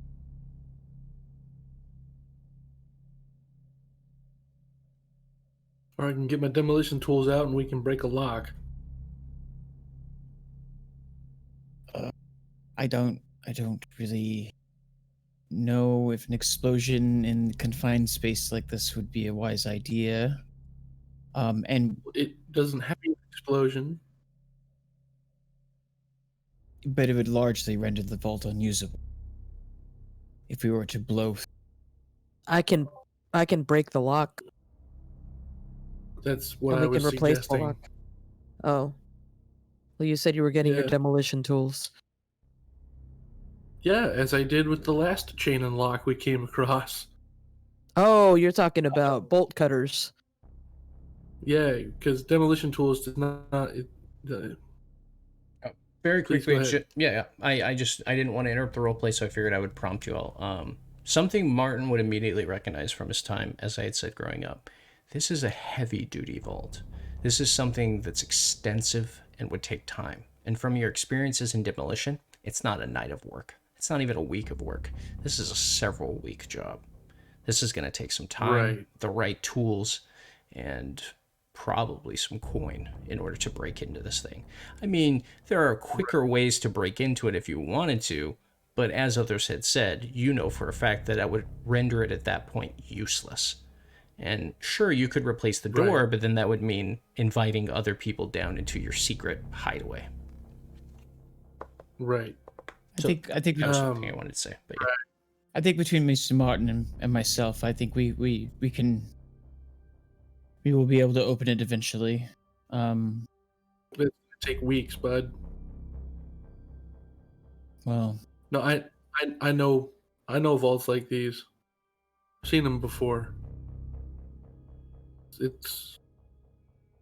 takes the right tools and many days, sometimes weeks, to break into these things. If we found a key for it, that would be entirely different. I'll start circling around and I'll use somebody's lantern. I'll start looking around the other rooms or areas, looking for other false walls or like places where people would keep keys, like a little wall section or something. Sure. Carver, you have something as well? May I have burglary gear? Part of my pack? I always presume that you guys are carrying a light load. And unless you're on a mission and you say otherwise, I always presume that you're carrying a light load. So, yeah. Yeah. Okay. We're just assuming that we're in that Resident Evil part of the Resident Evil video game where you're just walking along the wall pressing Y. Right? Yeah. Trying to find the hidden button. Yeah. Remind me, Reaper, what you had asked real quick. I'm gonna go around with a lantern and start looking for places where somebody might put keys to a vault or master keys, doors to lock to the front locks, back locks, things like that. The vault isn't a key. It is a tumbler mechanism. Oh, okay. Yeah. It is a there are three different tumblers on it. And so, the combination is pretty variant. It's a pretty extensive locking mechanism. Okay, while Blinder and Martin talk or work on it, or I'm going to tell them, everybody grab a book and start looking to see if there's any combinations for it, or written on the back of the book, or looking through the study, through the desk, any notes of paper with codes on it or anything. Carver? There might be an easier way to tackle this. What's that? So if permitted, to have burglary gear, Sure. might that include a sort of a stethoscope? Sure. As I told Martin, though, even with the right tools, this is a job that will take several weeks. This is not something. Yeah, I'm not trying to speed things along. Yeah.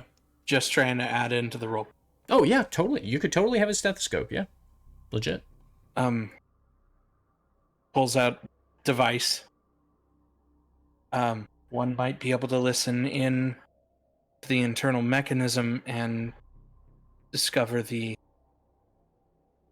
tumbler's code that way. Right, but that's going to take some time. I was just wondering if somebody would have kept the combination written down in this study somewhere and hidden.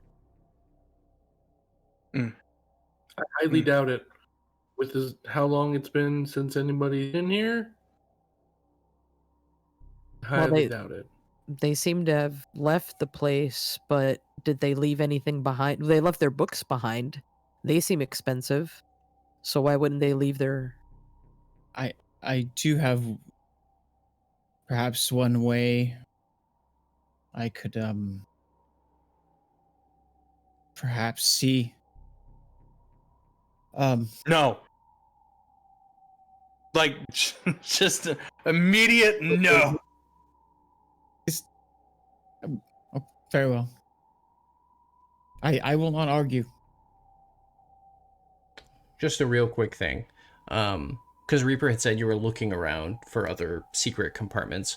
There is a secret compartment in pretty much every single one of the other rooms. And after some time, I'll just speed through it so you're not like discovering each one individually. You notice that the vast majority of the other secret compartments are not something this big.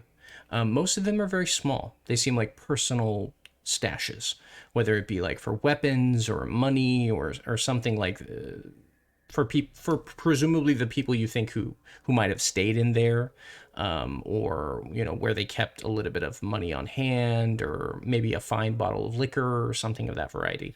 But the other thing that you notice while you're going through the space is that you notice that it seems like whoever was here left in a great bit of like a rush. It's obvious that some things are missing and there's nothing here of value.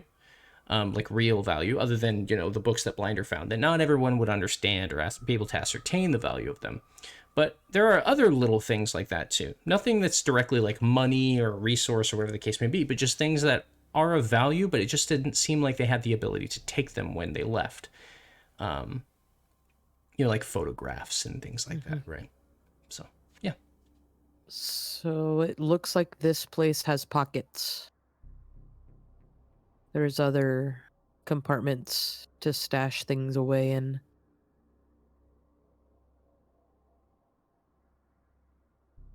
Good. We will need undoubtedly personal possessions, valuable possessions, we will want to keep secured. I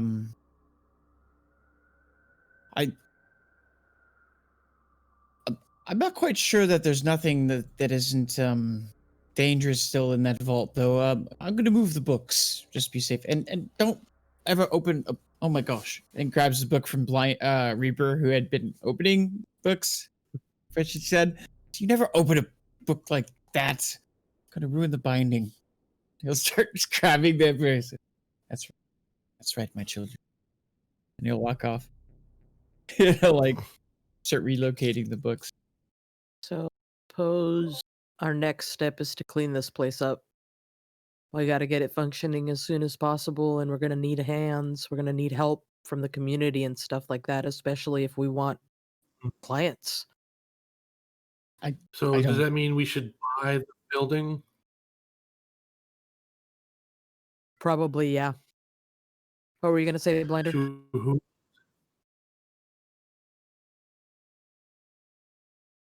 I don't think that. I think our first point in business is to find out if this is still under somebody's ownership and purchase it. For ourselves, I believe we still have money from our previous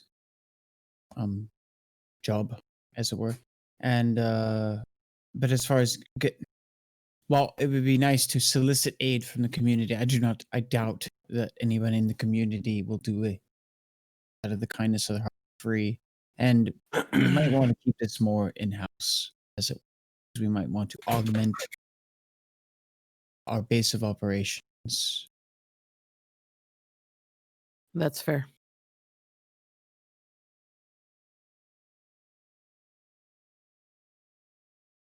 Okay, so who wants to go find who owns this place?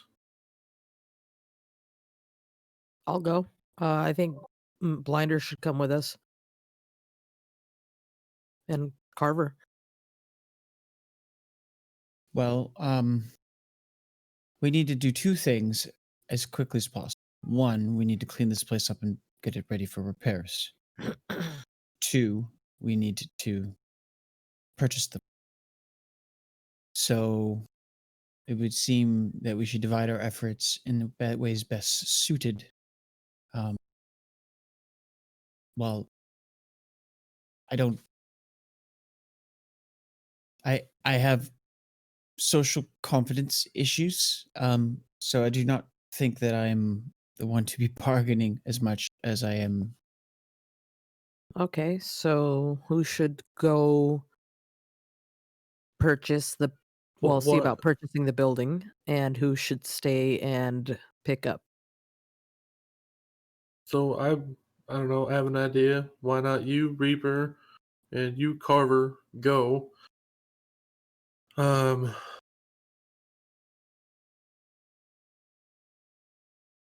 Because I think there's the least amount of people looking for you two right now. Just That's fair. if you have to sign, a document or something like that to make sure. Put the name Butler Quoman. Yes. Okay. Butler Kuoman. Huh.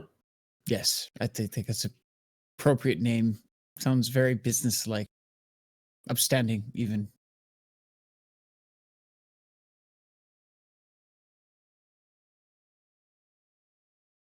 I like that name.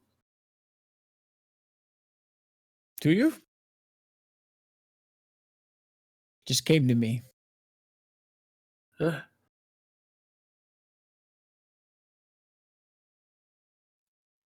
So, the one thing that I would say, just as a reminder, it is the very middle of the night. So, it's not the ideal time to go looking for whoever the owner might be. Even if you found appropriate information, they obviously wouldn't probably be up and awake or be taking visitors or anything of that variety. That may be something more suited to the morning, which is still roughly 4 or 5 hours away at this point.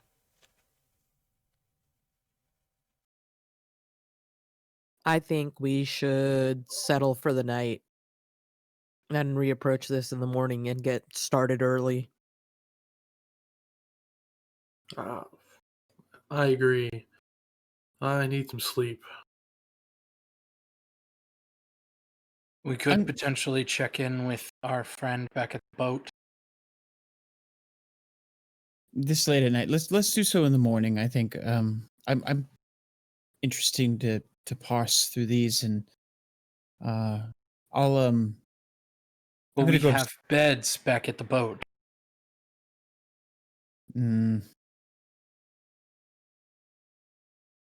Bring like 2 back with you so you can look with them at the boat. I'm not concerned about my comfort. I'm concerned about getting stabbed on the way to the boat. We are in a very bad part of town. Very true. Didn't we You just wanna hole just up here? prove ourselves to do the majority of the stabbing in the last incident we were in? Maybe you did. Going upstairs. I'll see you in the morning. Grabs a book and a lantern and goes upstairs.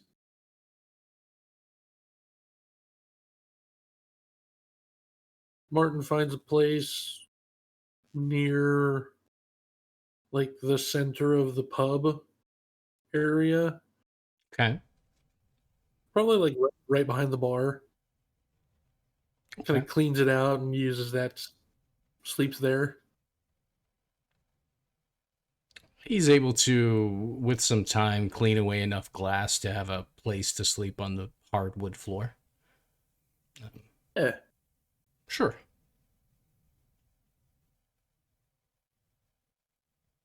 Is Reaper planning to stay here as well? So question. Does this pub have a working, like, place to cook, like a place to put a fire, a stove area, something like that? Yeah. In the back section, the same room that the sort of supply area, the pantry, it's sort of a one and all sort of space where it's the section of it was obviously used for cooking. There's a sort of a grill beset into one of the walls with a flue that goes off out of the building, as well as a steam pot of some variety. And it also served as the sort of storage pantry area for food and things of that variety. Okay, so she is going to actually leave and make her way back to the boat. Okay. Carver will go with her. Okay. And there she's going to gather so is there a place that she would be able to find bacon at this hour? Probably the night market. Okay. I thought we bought a You did buy a bunch. You could just take some of the stuff you had on the boat. Okay. And I will check on Mercy. You Is arrive. Mercy still there? Yeah. You arrive back at the boat in Crowsfoot. It takes you some time, you and Carver, to get there, but we can simply fluidly move through that time. You find your way back to Crowsfoot, to the old dock area where the ship is docked. You find your way onto the ship. When you arrive, you notice that Eunice is already still asleep in her bed, in her room, the captain quarters that you all had said she could have. And Mercy is sitting in one of the chairs. A soft oil lamp is lit, and she seems to be thumbing through like newspapers and things of that variety. And she hears your steps and sort of perks up. You can tell there's this sort of tiredness to her, as though she might have either just woken up or is just about to go to bed.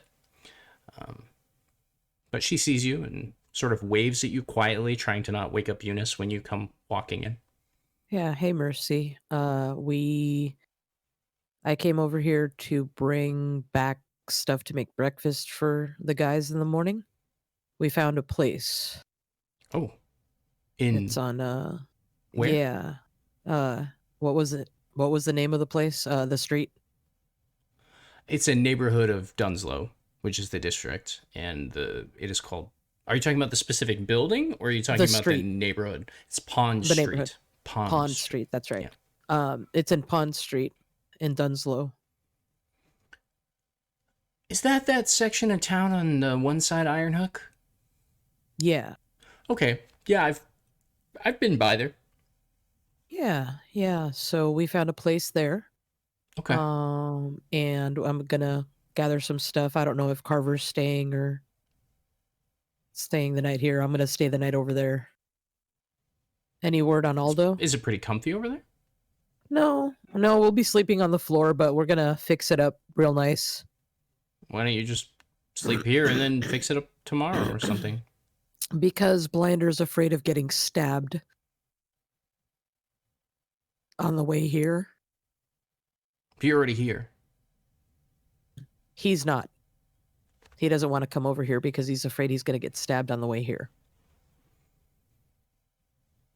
Fair. He's a peculiar one. Yeah, a little bit. Can I ask? I mean, I don't want to pry. Is your plan to take Eunice eventually over there with you, or? I don't know. I'll have to talk about it with the rest of the group. Okay. Yeah. Just because, I mean, I don't mind having her here, but she's been asking about you guys because you were here yesterday, or technically earlier this morning, but it was sort of yesterday. Yeah. But you're in and out, so I didn't know if she likes seeing you. Yeah, of course. And I mean, if you guys are off working all the time over there, she might prefer to be closer, but I don't know. I mean, that's up to you to talk to her about. Yeah. No, I haven't heard anything about Aldo. Oh. I think I'm familiar with the name of the person you said was the contact that you used for that, but honestly, if they found me here, I'd be really surprised. Or if they found you guys here, I'd be really surprised, right? So, I mean, you might want to go check in on that, just because they may not know where to find you necessarily. Yeah, fair. Okay. We could stay here and then take care of that on our way over to Dunslow tomorrow. Well, I plan on going back. I would feel safer knowing that there's at least two of us if something happens. What do you mean? Oh, we're in the middle of Dunslow. Apparently, Okay. it's a really bad neighborhood, and Yeah, if it's not something a great happens, place. if something happens where we're staying, I would rather there be two of us to protect Blinder than just one person. Well, where's what's the guy's name? Martin. Martin's with she him. says jokingly. Martin's with him. Oh, okay. Well, it'll be fine if Martin's there. Yeah, fair. Okay, well, I guess I'll stay. I mean, if you wanted to head back and Carver wanted to sleep here, I wouldn't mind getting some fresh air. I'll walk you back so I know where it is, so that if you, you know. Well, yeah, if you want to do that. Sure. I mean, Carver, especially if think? Carver's staying, then, I'm not worried about Eunice or whatever, so. I'll stay and check in on Eunice. Sure. I'll be back in a few hours. I'm just going to head with Reaper back over there, and then I'll make my way back. Stretch my legs a little, being sort of cooped up in the boat, so. So Carver will walk back and find Eunice? She's asleep in the captain's quarters, as I had said.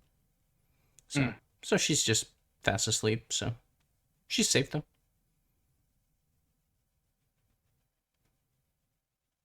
Okay. Carver will make his way over to his quarters and then Okay. kind of make himself comfortable. Sure. So, very quickly here, Mercy basically walks with you, Reaper, all the way back to Pond Street. Do you take her all the way to the pub so she knows relatively where you guys are? Mm-hmm. Okay. Do you show her anything else after that, or do you just say we're going to be here in the building? We're going to be here in the building. Okay. So she knows where to go to locate you if she needs to find you, that sort of thing. Right. And then she heads back. It seems like, in the same way that you often don't care, she seems very confident and comfortable walking around by herself. She doesn't necessarily care. With that, though, at the end of the combat, that had technically been the end of the mission, and you had safely escaped. And so we had never entered into the downtime phase. And so now that it is the end of the evening, at least for your characters, you are all heading to bed. We are now going to enter into the downtime phase. My assumption, based on what had been said, is that you're going to spend at least the next few days cleaning up the space, establishing what you can find out about who owns it, things of that variety. So I presume that this is an excellent opportunity to say that a few more days pass, basically, to represent the time that you spend cleaning, and those don't have to necessarily be your downtime actions as they were. That's just an assumption of what's going to also be taking place during those few days. I will say, though, that tracking down the person who owns the place will be a specific downtime action that will have a clock and will require members of the crew to basically fulfill that clock in order to find out who it is. Basically representing legwork time that you're spending looking and trying to, hey, does anybody know who owns this place? Hey, that sort of thing, asking around. So, and it is a clock that you are all welcome to participate in if you wish, for your downtime actions. So we are quickly going to do that. The first bit that I will say here is that during these days, let's say 2 days. So the entire next day and then the entire next day after that, and it can either be that night or the next morning, whichever is best. We'll say 2 days will pass. During that time, does anyone go and check back at Welsh's and Sons to see what was left of the place? Okay, perfect. Blinder, you have something, yes? Yeah, he'll go back in through the window and try to assess their... I assume that he would have grabbed the coins since that was there, the sack when he left first time. But he'll go back. You had never specifically said, but what we will say is that you stashed it. Sure. Because what I was about to say was for the payoff period of your score, which is your mission to engage the toads and fight them, you do find their stash of coin, which will serve as your payoff for this mission. Basically taking the ill-gotten gains of the toads that they had strong-armed from the populace and making it your own wealth and resource in a sense. And so you will have realized that as you spend some time, each one of you spending time looking through the place and stuff, you eventually find small little caches and places where they had stowed away some of this money. You do notice that any of the open coin that was there did get taken by the bluecoats, so it seems like you lost a bit of it, but there is still roughly 5 coin worth of goods that you can either sell off yourselves, like tools and things that they were having shipped in, as well as actual hard currency. Sure. So yeah, so that will be the payoff for the mission. You have received 5 coin.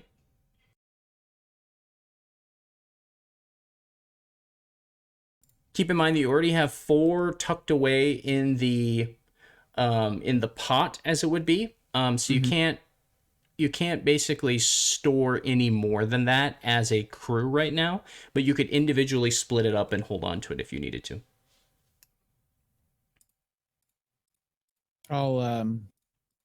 I'll take 1 if that's okay with the rest of everybody else, and then however you guys want to divide it up is fine.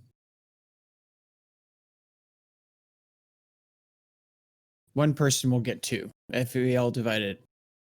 Each person gets 1, and then there's 1 left over, so somebody's gonna get 2. I'll hit up 2. Yeah, all right. Okay. I'll take a coin. Woo, I'm rich. I have 2 coin to my name. I'm rich. Woohoo! I'm gonna write down the extra coin and put it into a group fund. As I had said, because remember from the last payoff that you had gotten from the red sashes, you had received 8 coin from that. You put 4 into the group fund, which is the maximum that can be in the group fund. Oh, and then you guys each took 1 coin from that. So however you divide it out right now is basically just coin in your pocket, because you can't basically think of it as like the idea that there's only so much coin that you guys can store in a safe box or whatever the case may be without it being so obvious that someone else might steal it. Right. So it represents the space that you would use to hide the group funds. Yes, Martin. I was going to ask, may I actually have that the second coin? Because I'm going to go acquire some medical services. Sure. With it? Yeah. Okay. Awesome. Because I don't know if any of the rest of you are feeling it, but I'm sore as fuck. I require medical assistance. I do have a condition, so yeah, I manage.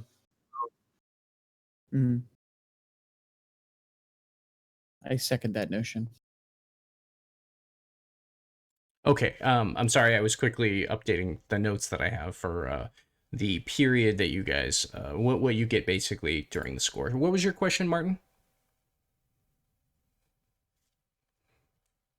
I had no question. Okay, sorry, I thought I heard you say something. I thought you were trying to prompt me, so I was just checking in about that. No, I'm saying I'm taking the 5th coin out of the 5 to acquire medical services as a downtime action. Okay. Since we're in the downtime phase. Yes.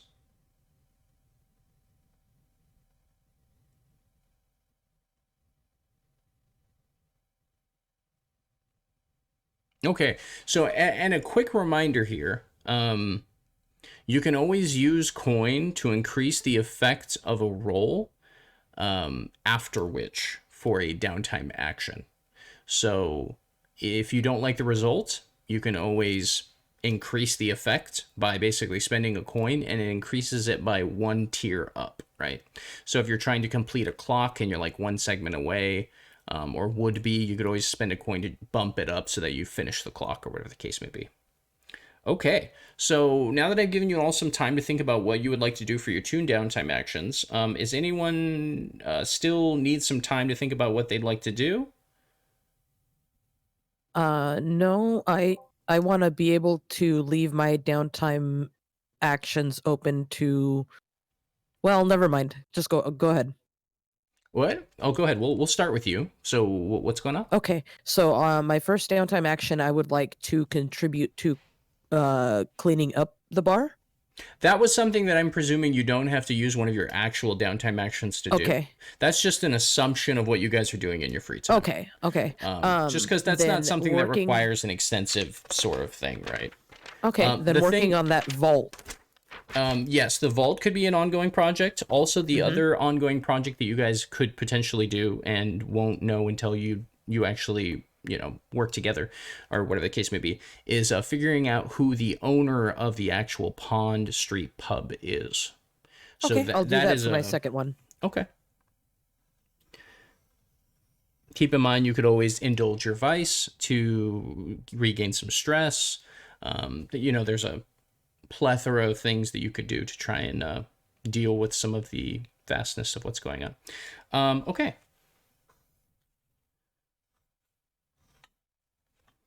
So your first action, you had said, Reaper, was you were going to do what?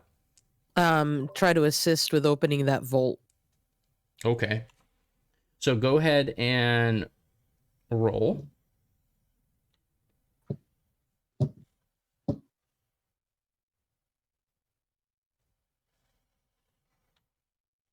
Okay, so if you don't have the skill, you still roll a die, correct? Well, you get to choose what skill you're using. Well, the only one that I would have for it would be wreck. And I'm not trying to wreck, I'm trying to pick. Or you could, you can't really pick the lock, but survey would work. You could be doing You could be doing the stethoscope thing, and you're listening in for when the tumblers click, kind of a thing. Okay, I'll do that. Okay. I got a 4. Okay. So that is 2 segments filled on the clock. Yay. Okay. And then you said for your second action, you're going to be partaking in the helping the crew figure out who owns Pond Street Pub. So go ahead and roll for that. Yes. It could be whichever skill you wish for. Just explain in the fiction how your character would assist and go about helping with that. So I'm going to use survey. I'm going to go and introduce myself to people in the neighboring area, in the neighboring street, same block. Okay.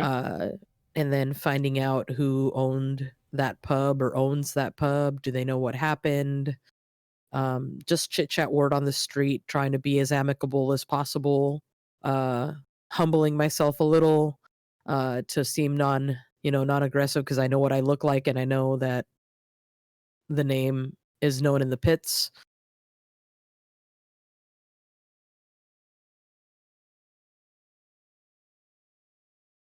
Okay, sure. Yeah, that makes sense. Go ahead and roll. 5. Okay, very nice. 2 segments filled. Okay, moving now on to Martin. Martin, what would you like to do for your 2 downtime actions? Martin would like to spend a coin and one of his downtime actions to acquire medical aid. Okay, so you're spending the coin so that you can increase the tier of the medical person, or what is it you're hoping to accomplish with the coin? I am attempting to aid in the. Oh man. Okay, so I don't have to fill a clock. No, you don't. So find that. Yeah, the way that it'll work, and I'll explain it. So the coin does make sense. So basically, the way that it works is I roll when you guys go to find an asset, is what it's called, which is basically like a doctor, a specialist, whatever the case may be. You know, you're trying to buy a boat, you're trying to borrow a thing, whatever the case may be. It's called an asset in Blades in the Dark. And so when you go to acquire an asset as one of your downtime actions, I roll dice equal to your tier as a crew, and then that determines how good that asset is at whatever it is they might do, or what condition they're in if it's like an item or something. So by you spending coin, what that means is that, let's say I roll poorly, I can increase the effect by 1 step, and therefore it would mean that it's a better quality doctor, representing that you find a better quality doctor and then you pay them to come by and check in on the crew and help everybody out. Because I will be spending that coin to increase the effect. Okay, perfect.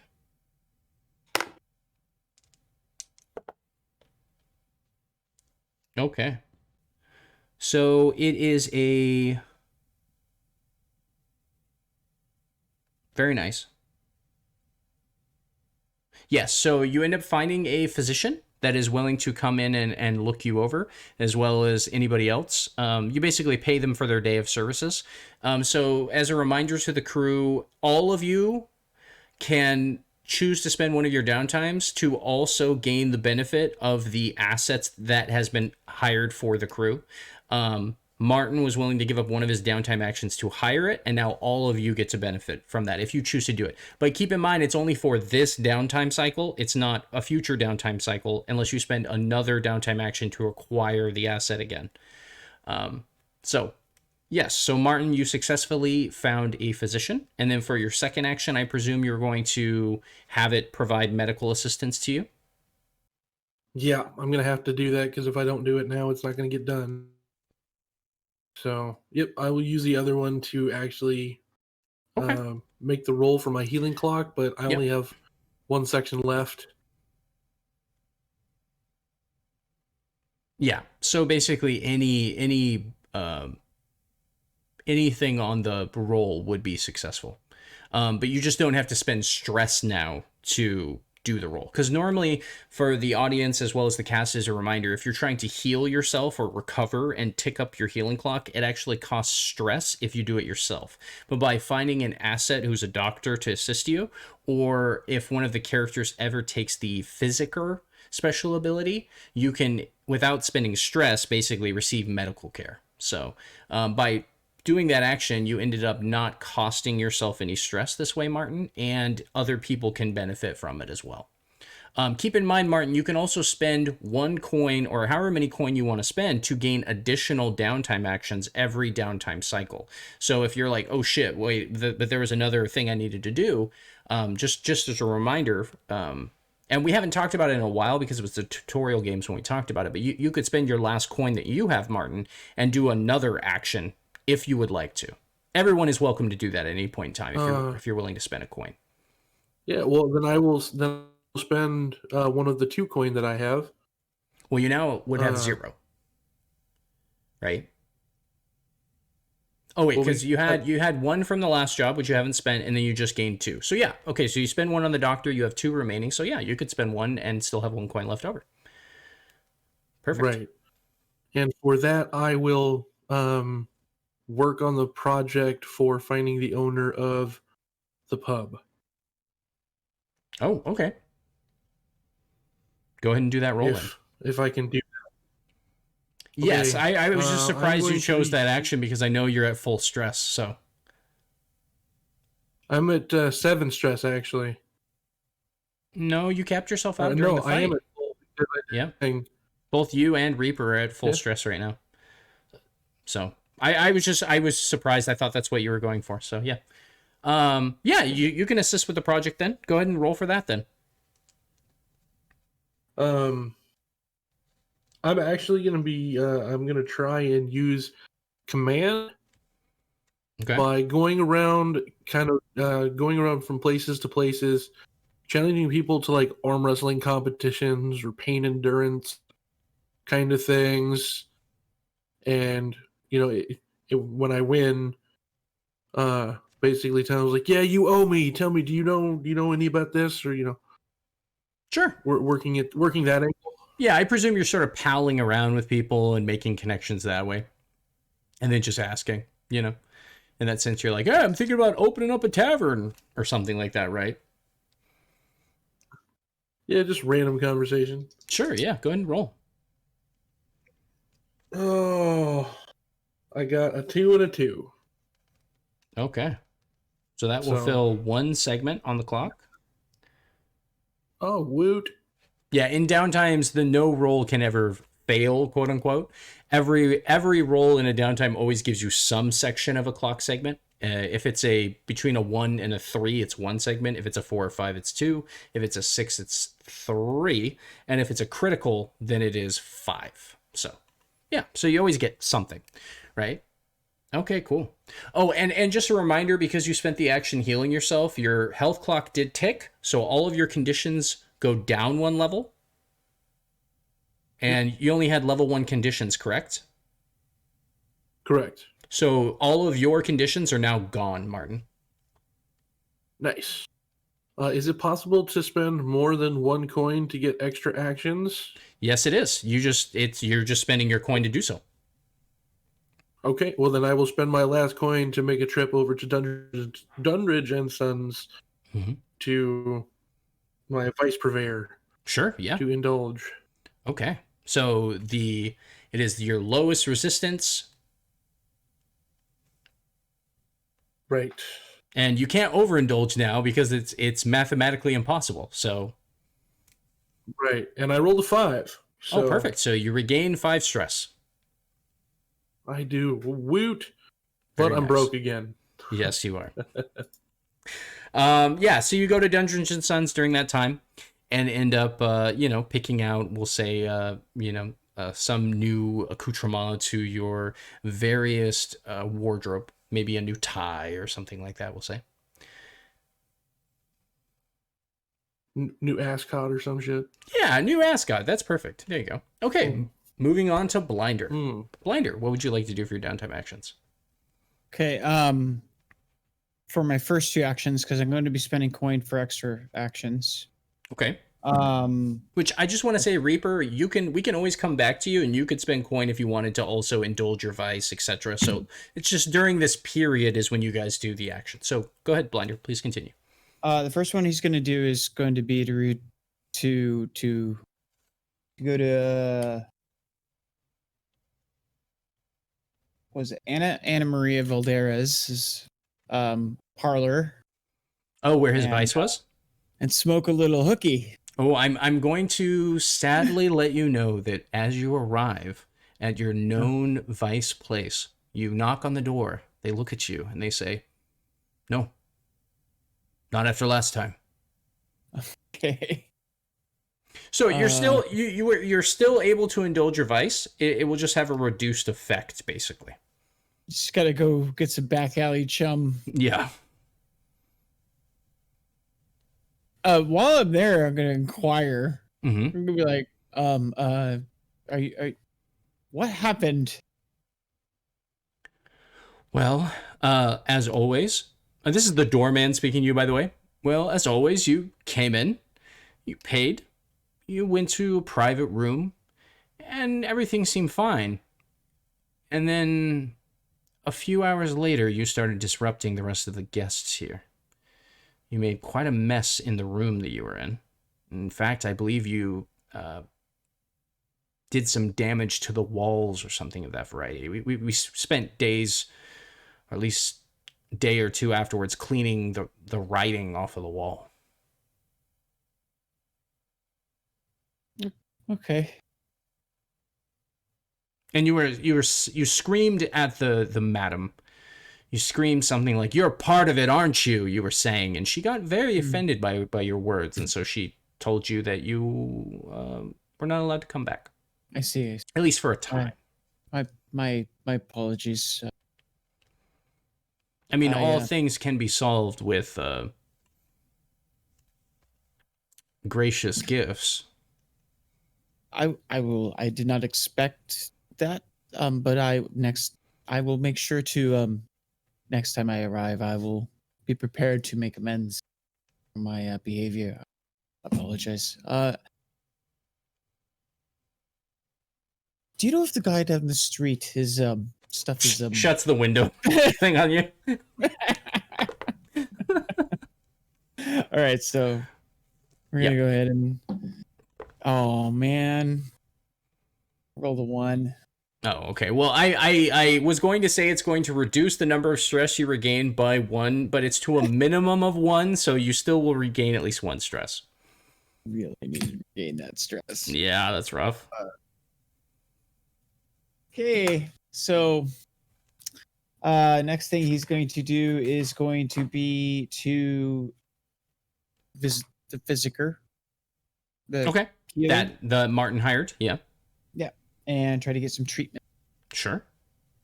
He's been feeling weak in the knees ever since the sabotage mission. Sure, yeah. You know, he's had little fainting spells and things. I rolled a 5. Okay. That will fill 2 segments. So you have 2 more segments to go until your conditions are gone, unless you wish to spend a coin. You would have to spend 2 coin in order for it to be a one shot sort of thing. Because you would spend 1 coin to bump it to 3 segments and 1 coin to bump it to 5. Yeah, I can't and do everything I want to do. Okay, that's fine. You at least got that clock going though, so it will soon finish up. Then we're going to help out around the place. I'll actually be trying to secure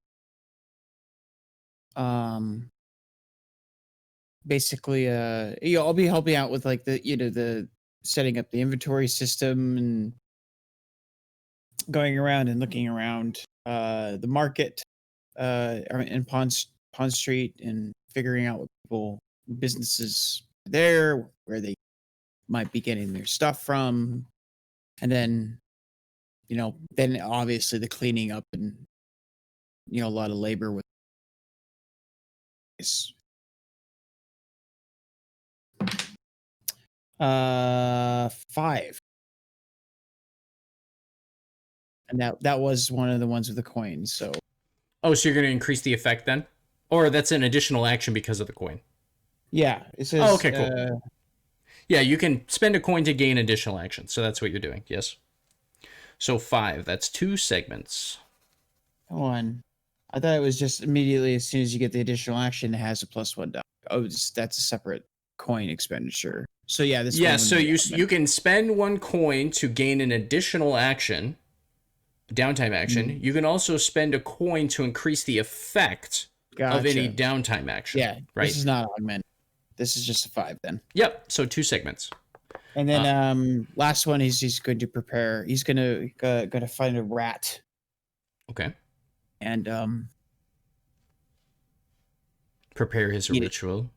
Yeah, he's gonna basically, while he's cleaning up, and debatably, one of the other characters may see this, right? He's going to find the rat and see a rat scurrying across the thing. He's going to look over. He's going to grab it, right? And then look around really nervously, and then walk into the other room. Anybody who would peer in, it's, you could randomly decide, or somebody could pipe up if they want to. Will notice that he starts. He pulls out a piece of chalk and he writes some stuff in there, like on a floor. Stabs the rat, and then while it's still squirming, swallows it.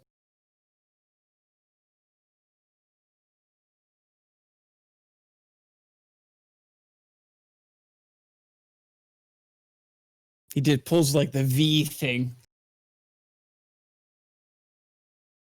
Have you ever seen that movie? Old movie. It's gross.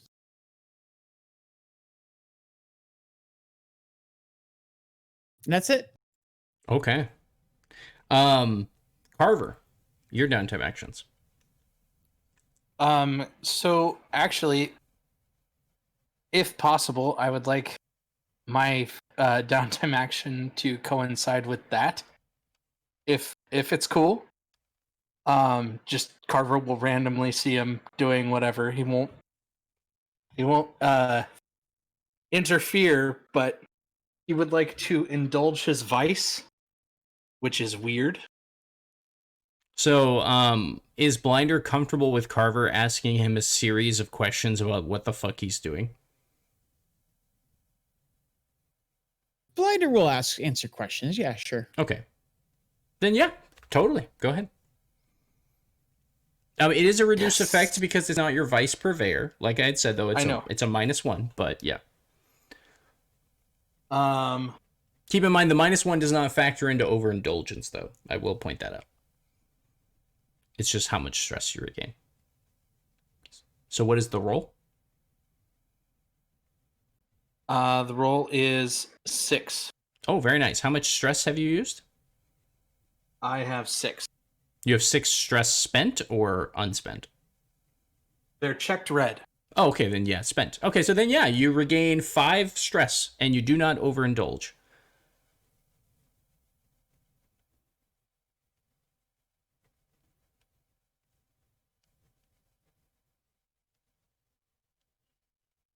Okay, what would you like to do for your second action?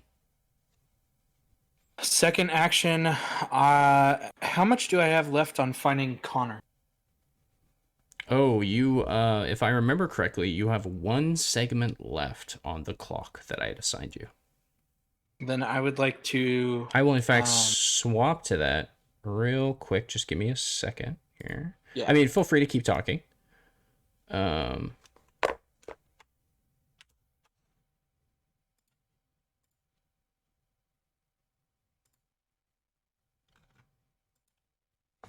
Okay. Sorry, Whoa. Why is it doing that? Oh, that's because I had the book open. There it is. There are the clocks. I have, Martin's clock is full. I have added Blinder's clock here. And, of course, finding Connor is right here.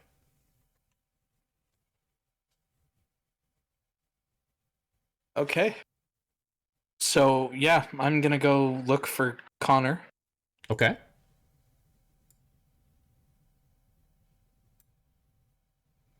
That is a 5. Oh, that's more than enough.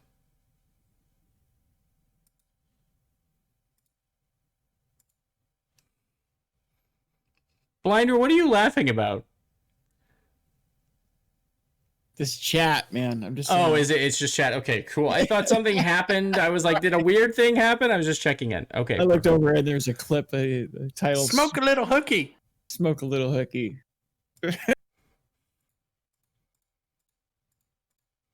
Okay. So, having completed that, I will be doing a scene here in a second for you, but I just want to make sure that all downtime actions are resolved so that we can be moving forward at this point and return to the RP. Did anyone have any other coin expenditures they'd like to do for additional downtime actions? Carver? If Angela wants to spend coin, I'll go to her first. But yes, I do want to spend coin. Angela, did you want to spend coin? Yeah. Okay. Go ahead. What would you like to do? I needed to, well, my vice is obligation, and I'm working on that.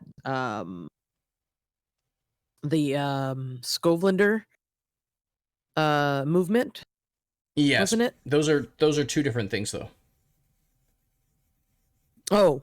Never Yeah, mind. your obligation is to Aldo and to your family and like sort of familial connections is what I'm Got it. considering basically your vice purveyor, because obligation is one of the only ones that, unless you choose a hard and fast like who you owe to, for something like family and friends, I'm considering it the people that were like part of your life growing up are basically who your vice purveyor are. So you would basically go and spend time with them as per your obligation. Okay, but I'm spending. What am I spending coin on? You could spend a coin What can I to spend it? gain another action, any downtime action you'd like to do. Yeah, I'll do that, and then I'll go visit my vice purveyor. I'll go visit Aldo. Okay. So you fulfill your obligation. You check in with Aldo, and it Yes. seems like, as a quick thing, his recovery is going quite well. When you see Virgil points out that he's woken up a few times. He hasn't really talked much or anything like that. He seems to be mostly grumbly, but it seems like the fever that he had a few days ago has passed. He has moved through it. There's still obviously a lot of soreness, like he didn't really move around or anything like that. But it seems like, at least for the time being, he's weathered through the worst of it. And from this point forward, it's just a matter of medicine and time. Okay. And So go ahead and do your vice roll then. It is the lowest of your resistance. Whichever of your resistance traits are lowest, roll that number of dice.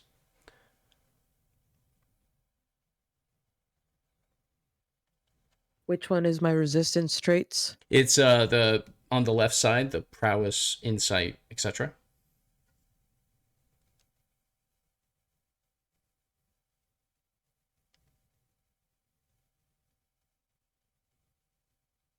I think it's a 1. Is it a 1? I think so. Okay, then you go and roll 1 die. It's on the left, right? Yeah, it's whatever's on the left side of the line, because you get your first dot in any of Left your side of the skills line. basically. Oh, gotcha. Add to Lowest is the 1. Yeah, it's all Yeah. the things on the left side count Got as it. your resistance roll for that. Yeah, it is a category. 1. Yeah. Okay, then yeah, go ahead and roll. Okay. I got a 6.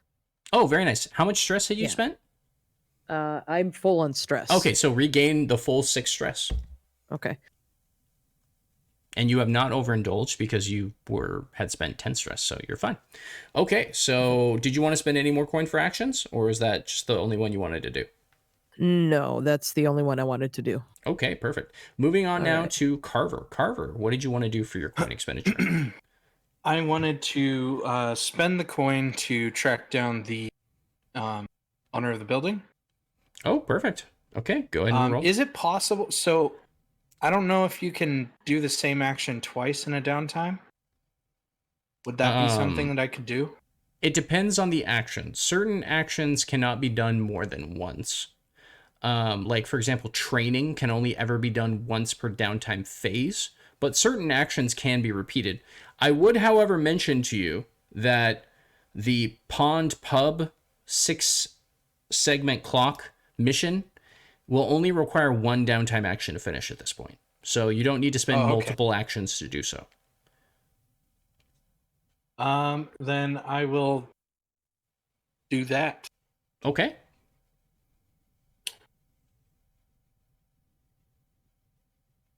I had a feeling you guys were going to finish this clock so quickly that I didn't even put it up on the clocks.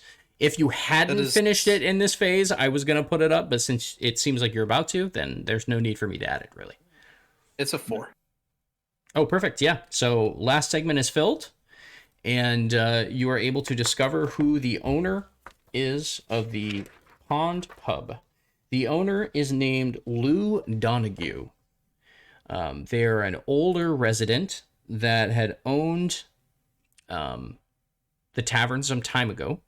You hear that they had sublet it to some other group of people that were basically running the bar.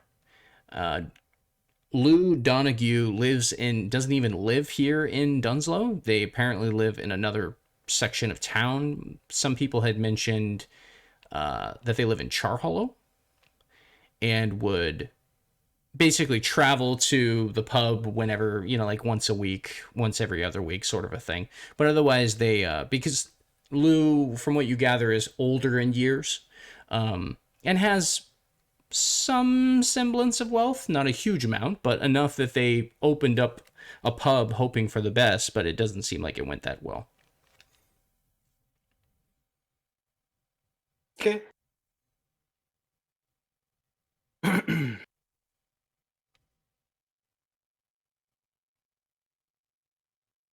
That is it. Okay. So we are done with downtimes, yes? Nobody else? No other extra actions or anything? Okay. Back to it now. So, over the 2 days that pass, you have cleaned up the Pond Pub. You have found the name of the owner, or at least found out roughly where they live, their name, etc. And presumably in some simple conversations, you could find out where they live in Char Hollow. You also, I forgot to mention, my apologies, that after the Pond Pub failed, they apparently had some other enterprise in Char Hollow that was actually making them money. So you could presumably find them there. And if you ask around, people generally know Lou pretty well. Reaper doesn't necessarily know Lou Donahue, just because you didn't really frequent a lot of businesses other than like taverns and things like that. And Martin doesn't know the name because it was sort of before his time. It would be someone that older family members would probably know, but yeah, it's a little before the time, right? So yeah, other than that, there was the little scene. I didn't know if we were transitioning into that or... Yes, remind me of that scene very quickly. Where he walks in on me eating with my peculiar eating habits. Yes, there was that, and there was also another scene that I said we were going to do some roleplay for. What is the other scene? Sorry, there was a lot of downtimes. Finding Connor, yes. Okay.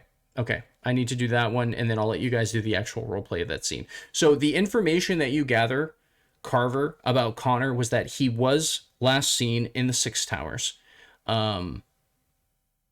That some of his contacts apparently had reached out to him is what you're gathering, like basically from this conversation there, and you find a letter, and you speak to the Cipher guild, in a sense, which are basically the messengers of the city, and there apparently was a message left for you, postmarked to your name, but they weren't sure where to deliver it.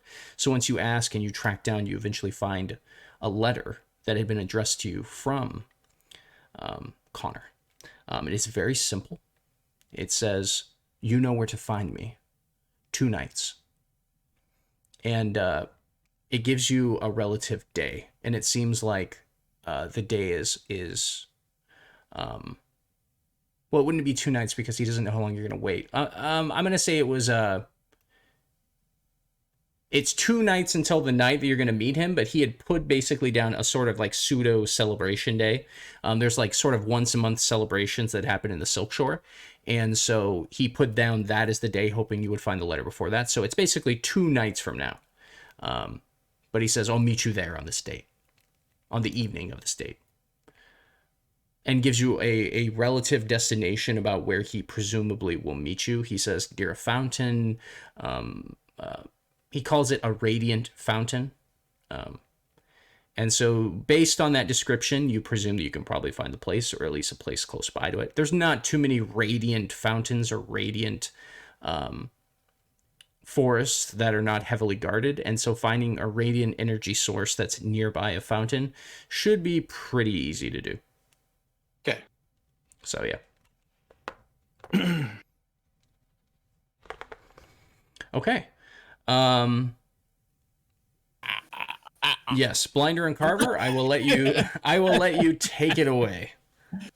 So, I'm slurping up the tail, and then I presume like the door squeaks because you're just like probably watching.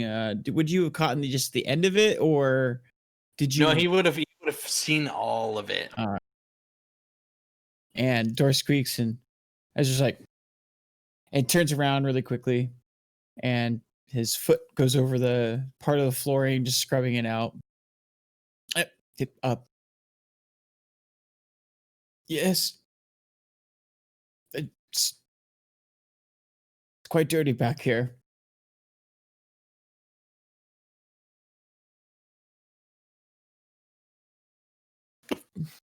Excuse me.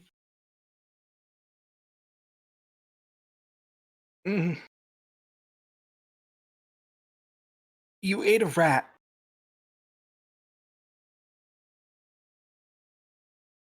Yes. Yes, I did. Yes. Why? Honestly, it can't be good for your health to do that.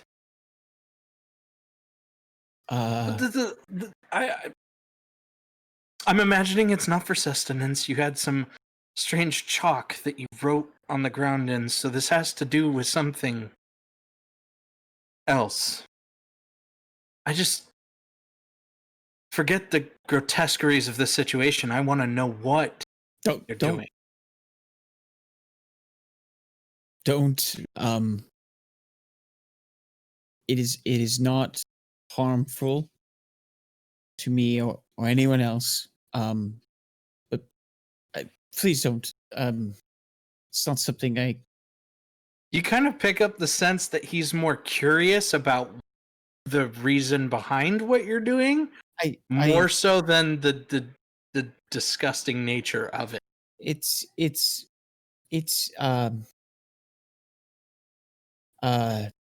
There's a perfectly good explanation.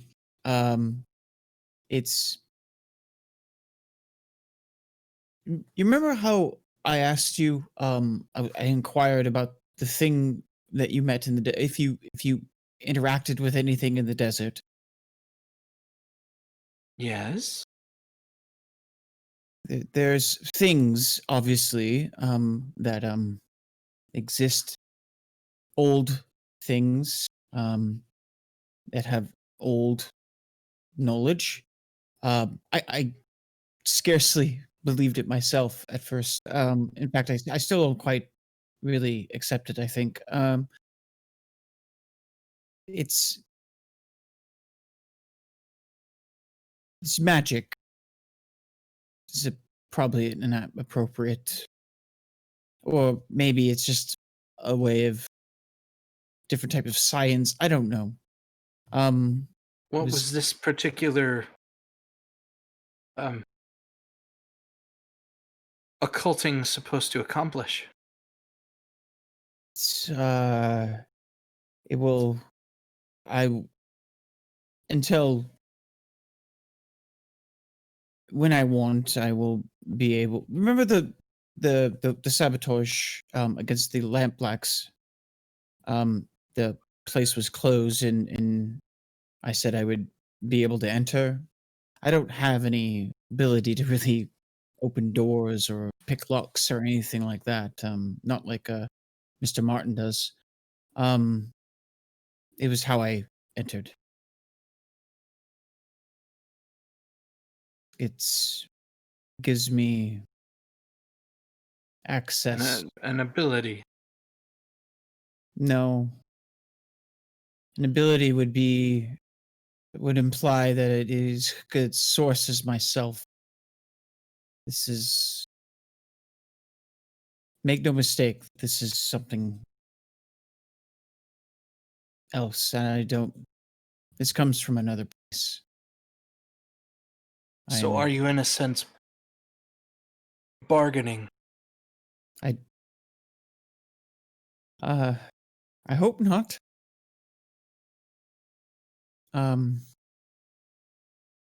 It will surely not yield me a great benefit if I were caught, which is understandably why I prefer to keep this between ourselves, at least for now.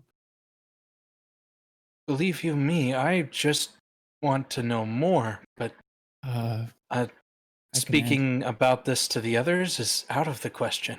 From what I understand, any requires a life and its potency, the amount of power I can draw upon for this specific use requires the more significant the life. This animal only allows me to surpass maybe a wall, a locked door, nothing.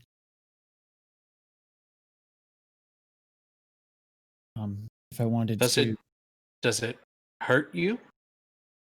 it's uncomfortable. Sometimes it's almost like it's crawling around. When I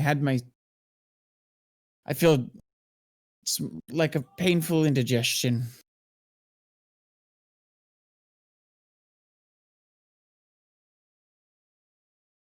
Are there any other side effects that we should be worried about?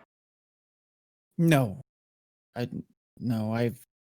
would not be cavalierly using it if I had not already tested its effects.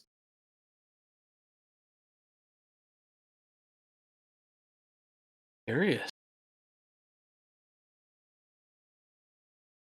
So everybody here has a use.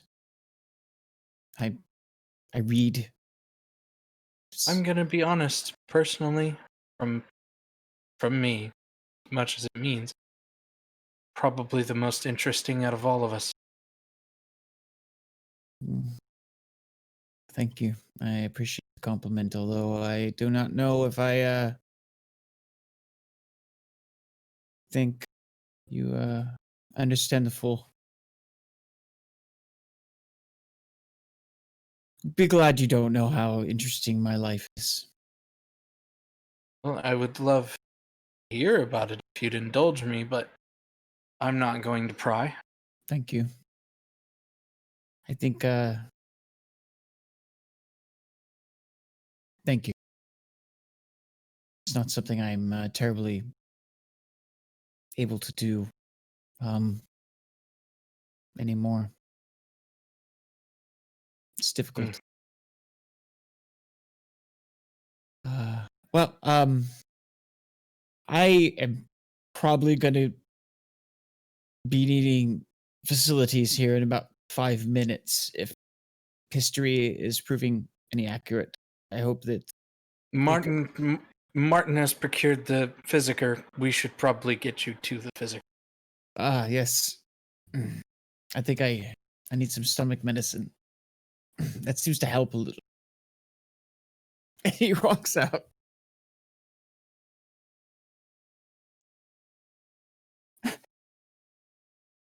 So one of the days, we'll say the morning of the second day, when the downtime phase sort of ended, in the very early morning, at what would be considered dawn if daylight was a more common occurrence,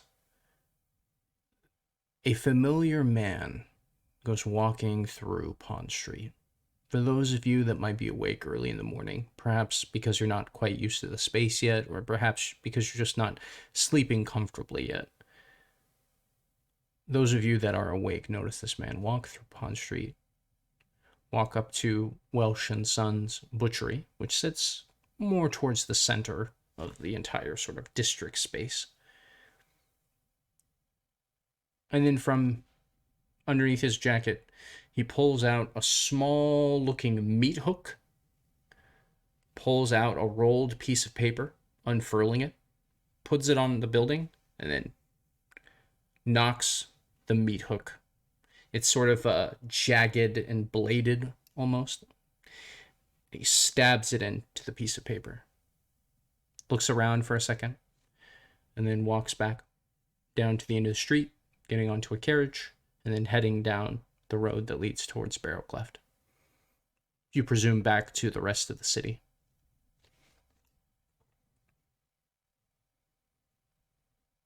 I'll go down and investigate what the note says. I'll roll with you. You walk up, and the note simply reads, Tangletown, dusk.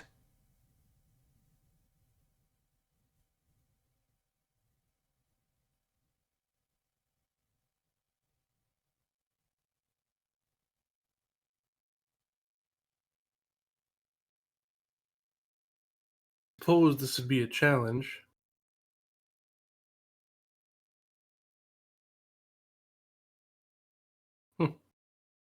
Well, the hook out of the wall, takes the piece of paper. Shall we go tell the others? Mind if I hold on to the hook? If you'd like, here you go.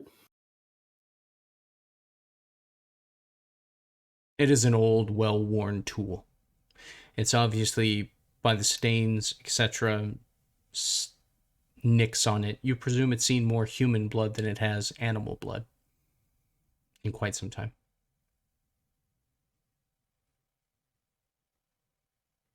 Okay. You head back to the back. lair, as it would be, and upon the morning, as Reaper had planned for, breakfast, bacon, and things of that variety, you're all still sleeping rather sorely if you choose to sleep here at the hideaway. And but there at least is some, hot coffee, hot tea, and a few niceties of food, bacon, etc. Martin and Carver return.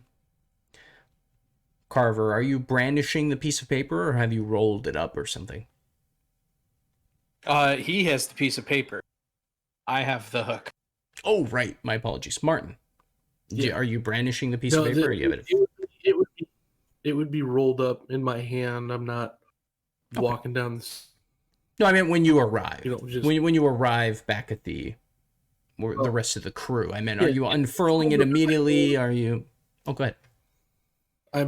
I was going to hand it to Reaper. Okay.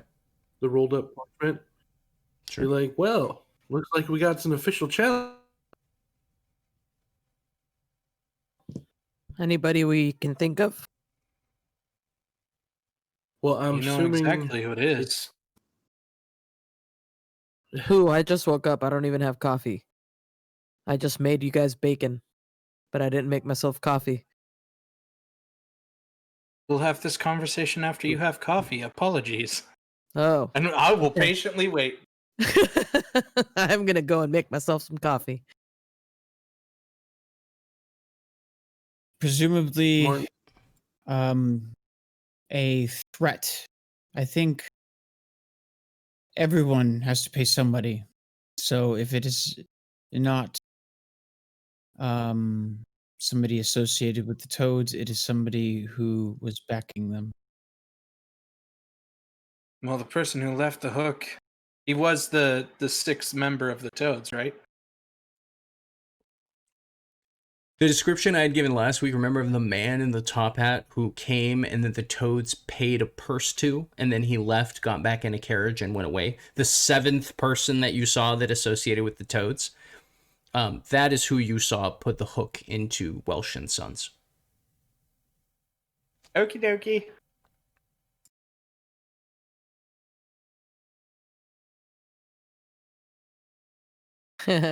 Goober doesn't even know we're in the other building. Haha. We don't know that.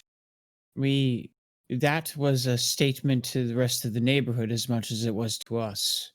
It was a joke. The problem is that he left me this nifty hook. Maybe he wants you put to up. duel him with it. Perhaps I'm probably better at throwing things than he is. I guess we'll have a date tonight. I think we should approach this with the idea that perhaps this won't be a perhaps we can enter into a more secure arrangement. Oh, I'm fully intending on that. I wasn't intending on going in violent. Oh, I was. No, because like Bender had said last week, we know what we see. We don't see what's above them. We don't see who's above that person. We're not going to fight our way to the top. And there's always somebody that needs to be paid off. We just managed to concentrate on this street and take what we need to take to make this street better. Well, I highly doubt that this individual is going to allow us to operate without taking tithes from good people. So, are we not just taking out the scum to replace the scum and become the scum? Or we can take out this guy and eliminate the problem. And how many more people are we going to take out above him? As many as it takes to not be under someone's boot. I think we accept the fact that we're going to have to because we have no ability to say otherwise. But how we run our business is our business, as long as he gets paid, and that will just, if anything, will provide incentive. Is this so- not the same thing as working for Brill? No, because we're not necessarily taking orders from whoever this is. We're just paying a lease. We're renting the space. Although it's extremely muted. Wait, are you guys down in the hidden place? Is that where you're sleeping? Or are you sleeping in the bar area? Or the upstairs bedrooms of the bar area? I would be sleeping either in the upstairs bedroom or the bar. Okay. More And than you guys, likely the are you bar. guys down, have you taken your food down into the hideaway? Or are you in the storage area?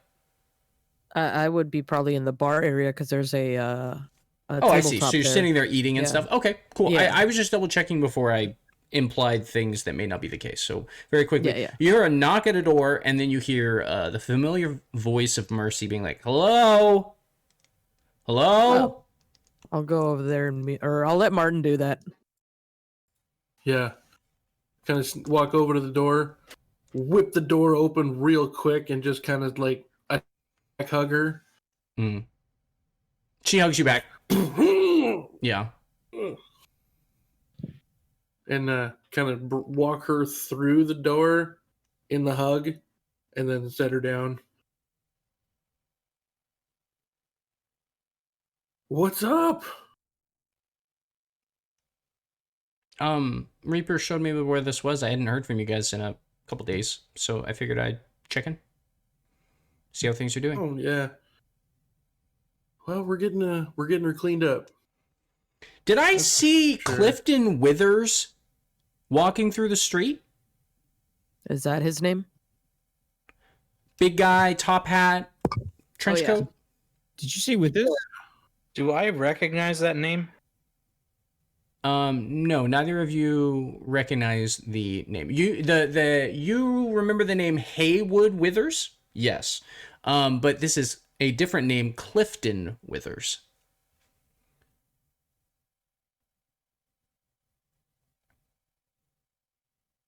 You're correct. I had that written down. Yes. See, is there a relationship to one Haywood Withers? I know I mean, Mr. he's Withers. probably got family, so probably.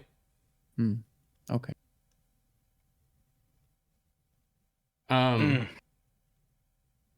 you still Yes. holding the hook in your hand, Carver? Yeah. It was him. Mercy says, pointing at the hook in your hand.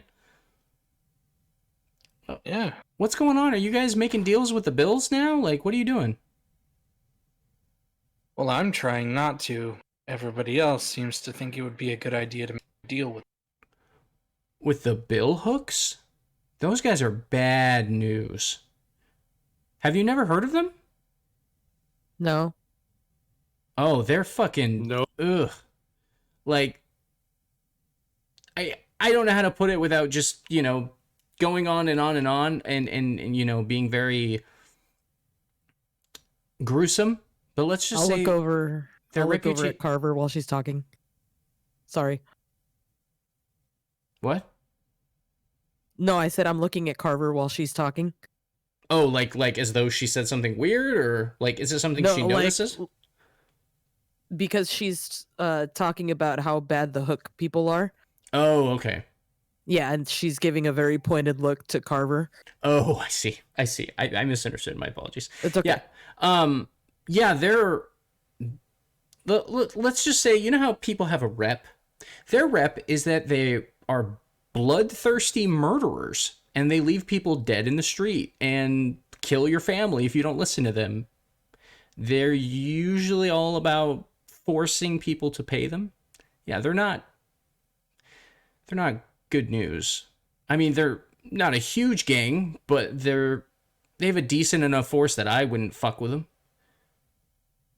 Did they say something? Was he talking to you? It didn't seem like he was here, though. I saw him. Oh, okay.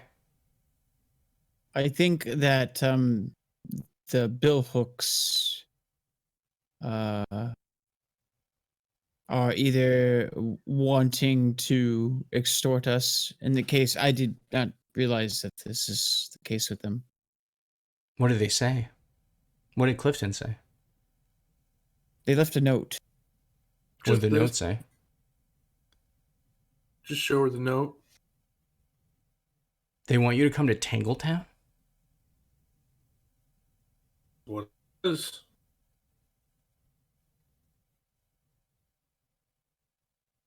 What's Tangletown? Oh, sorry, you're not familiar with Crowsfoot. Tangletown, you guys remember that big ship you saw in the middle of the canal near Crowsfoot? You could see it off in the distance, and there's all those boats and things, right? And it looks like just a big mess out there.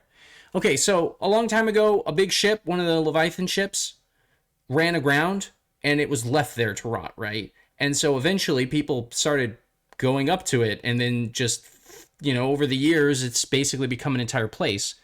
It's not technically part of Crowsfoot, so all the gangs of Crowsfoot generally treat it like neutral ground. The Bills are a local crew to Crowsfoot. That's why I know about them. I mean, they do business in Crowsfoot. So if they're asking you to come to Tangletown, that means they want to talk on neutral ground. Tangletown is a place of no violence, and the Crows strictly enforce that. And any other gang that sees you commit violence will strictly enforce that. So perhaps they do want to. Right then. So if they're inviting you to Tangletown, that means they either want to negotiate or, I mean, I don't know. I presume they want to negotiate something. I can't imagine what would be going through their heads, but I mean, then again, yeah, anyways. I think the worst thing that we could do is ignore their request. Oh yeah, that would be pretty bad for him.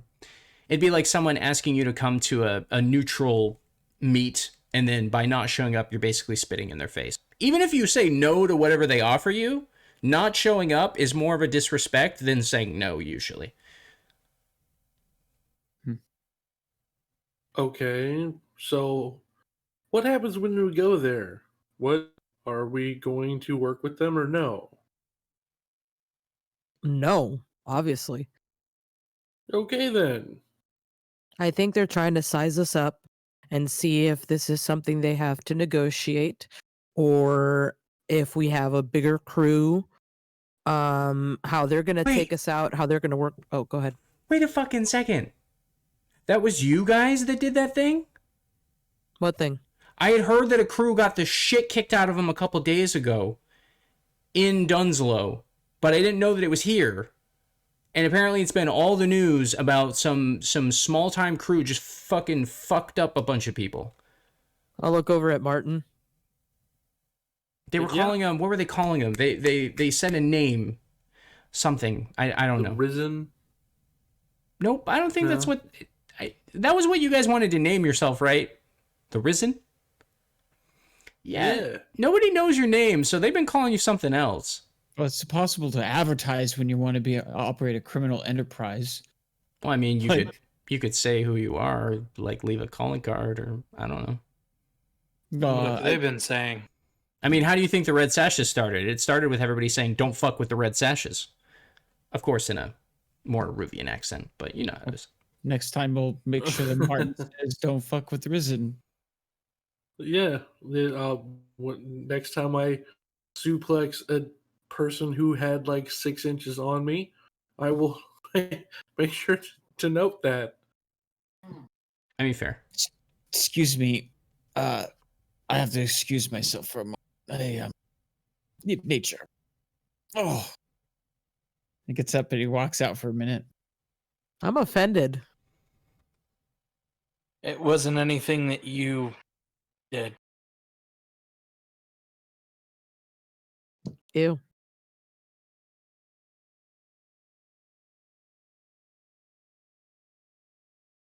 Comes back after a couple minutes.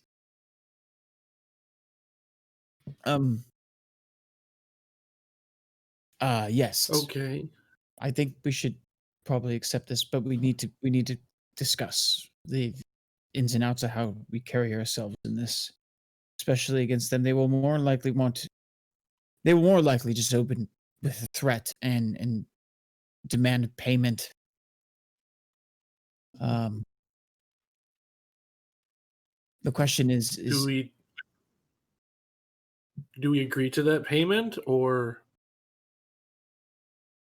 because I mean, are we? Because if we're gonna go hard like that, let's actually go hard like that. Because if we turn them down completely, more than likely they're going to come after us. They can. I know they can. I just want to make sure that there's going to be 4 of us standing here at least, and not people that run away. Because if we're going to say no against a violent group, and they're gonna bring the heat to us, we're gonna have to put them down, just like we put the toads down, and do it with force and verve. Who are the Toads? they were This small town gang beat the shit out of. Oh, okay. I had heard some lackeys got their shit kicked in. I didn't know it was a small time gang. I thought it was like a bunch of lackeys for a bigger gang or something. Yeah. I do just want to say though one more time here that if you're at Tangletown, they can't attack you, and if they do, every other gang there will literally have your back. Like, it is a place of no violence. And if they somehow do some sort of violence against you, the crows will have their word in. And the crows are much bigger than the billhooks. The billhooks pay up to the crows. Keep that in mind. Well, I'm pointing out the possibility of somebody following us here from there. The billhooks pay up to the crows, you said. Yeah, everybody pays someone bigger than them, right? If you live in a place where there's a lot of gangs, then you pay up to somebody. Right, but are they the direct link to the crows? So are they the next level? What do you mean? In a hierarchy, is the crows the boss of the hooks? It doesn't work like that. It's more like, how do I put it? Okay, so think of your gang like a business, right? Does that make sense? Yeah. Or like a king. I mean, that might be a better way to do it, right? Like a king. Think of your gang like a government or a city or a rulership or something like that, right? But you have people above you. You have people that own the land, and then you have people that own all of the land, and you have, and it goes up the chain, right? But just because someone is bigger than you and you have to pay a tithe to them, it doesn't mean that you and them are buddies or friends. It just means that you know your place in the world, in a sense, right? So Right. so the billhooks pay a tithe to the crows, because if the billhooks don't, then they can't do business in Crowsfoot. And they get all their shit. Their shit will just get lost. Anything that the crows know about or that anybody else knows about, if they move against the crows or something like that, they'll just get waxed, right? Burn down their shops, whatever the case may be. And what are the crows all about? The crows are interesting. I can't say that I know a lot about them. I just know that they care a lot about their district. They don't really give a fuck about anywhere else. And it's a mixed bag. I mean, it's like, I've heard they've done some good shit for the city. For the district, I've heard they've also done some bad shit in the district, but I mean, who hasn't? When you live in our lines of work, sometimes you gotta do some shitty things. How would we go about contacting somebody to contact the crows on our behalf? Well, you would have to have someone vet you, or you would have to have a bigger gang make contact with them. There's a lot of little gangs always trying to move up in the world, and the crows will take a tithe, but if you're not underneath them and you're not reaching out to them to pay them a tithe, they generally don't give a fuck. Usually it's also one of those, like, you got to prove yourself first thing. You got to take some turf or, something like that, like prove that you have put down a small time gang. Well, I mean, 6. I'm going to say this, though. Fights happen all the time. Just because you're good in a fight doesn't mean you know how to secure and hold down a place to do business, right? That was why I was trying to use the term business, is right. Gotcha. Think of all of these groups like little businesses unto themselves. They have places that they do their sort of business, right? And then they Gotcha. pay the bigger fish, as it would be, up the chain, right?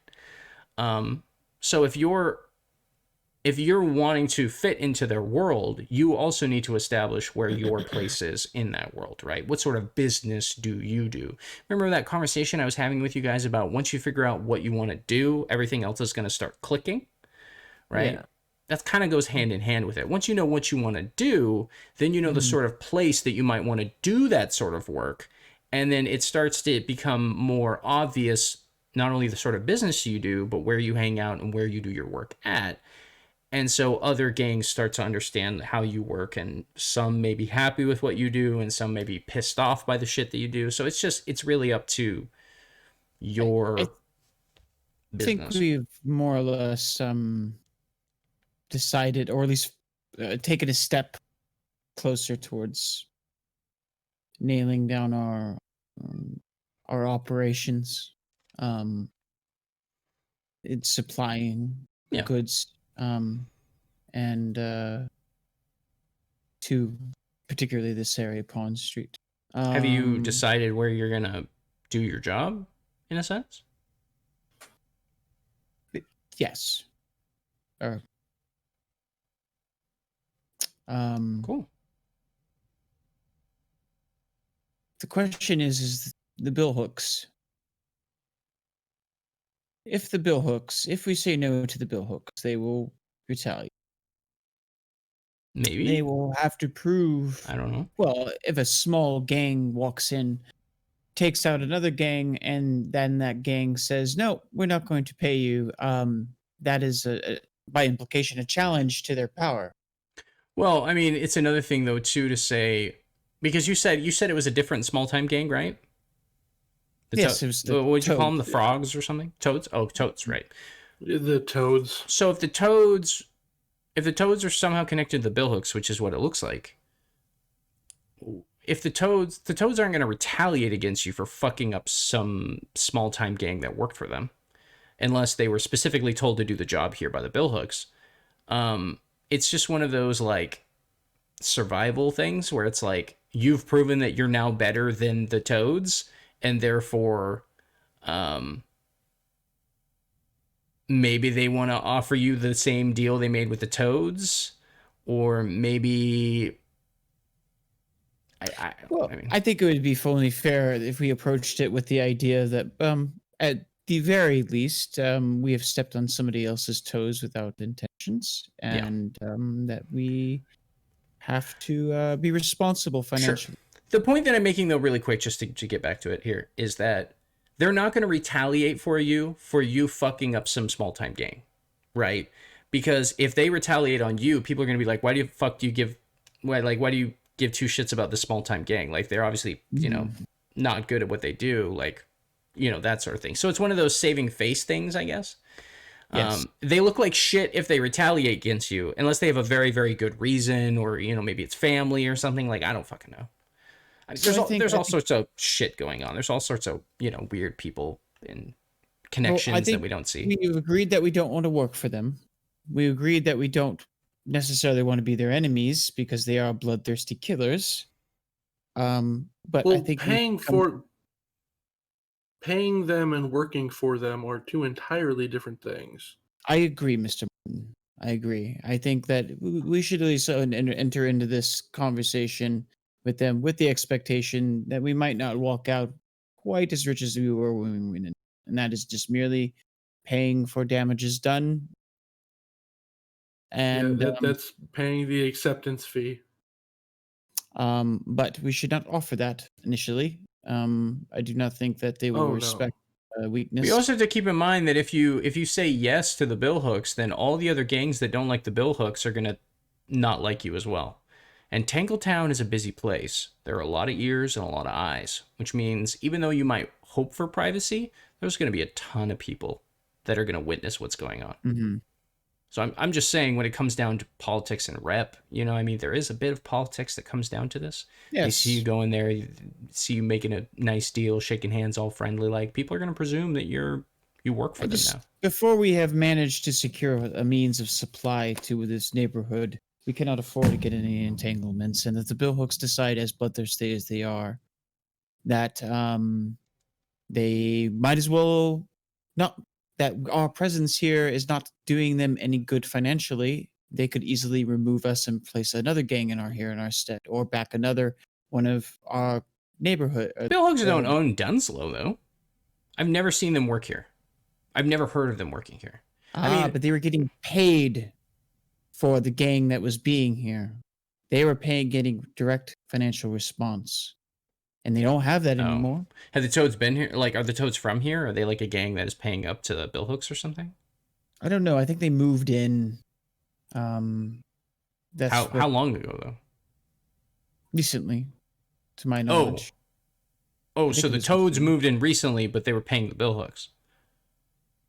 Yes. Is that what you mean? That's what we assume, yes.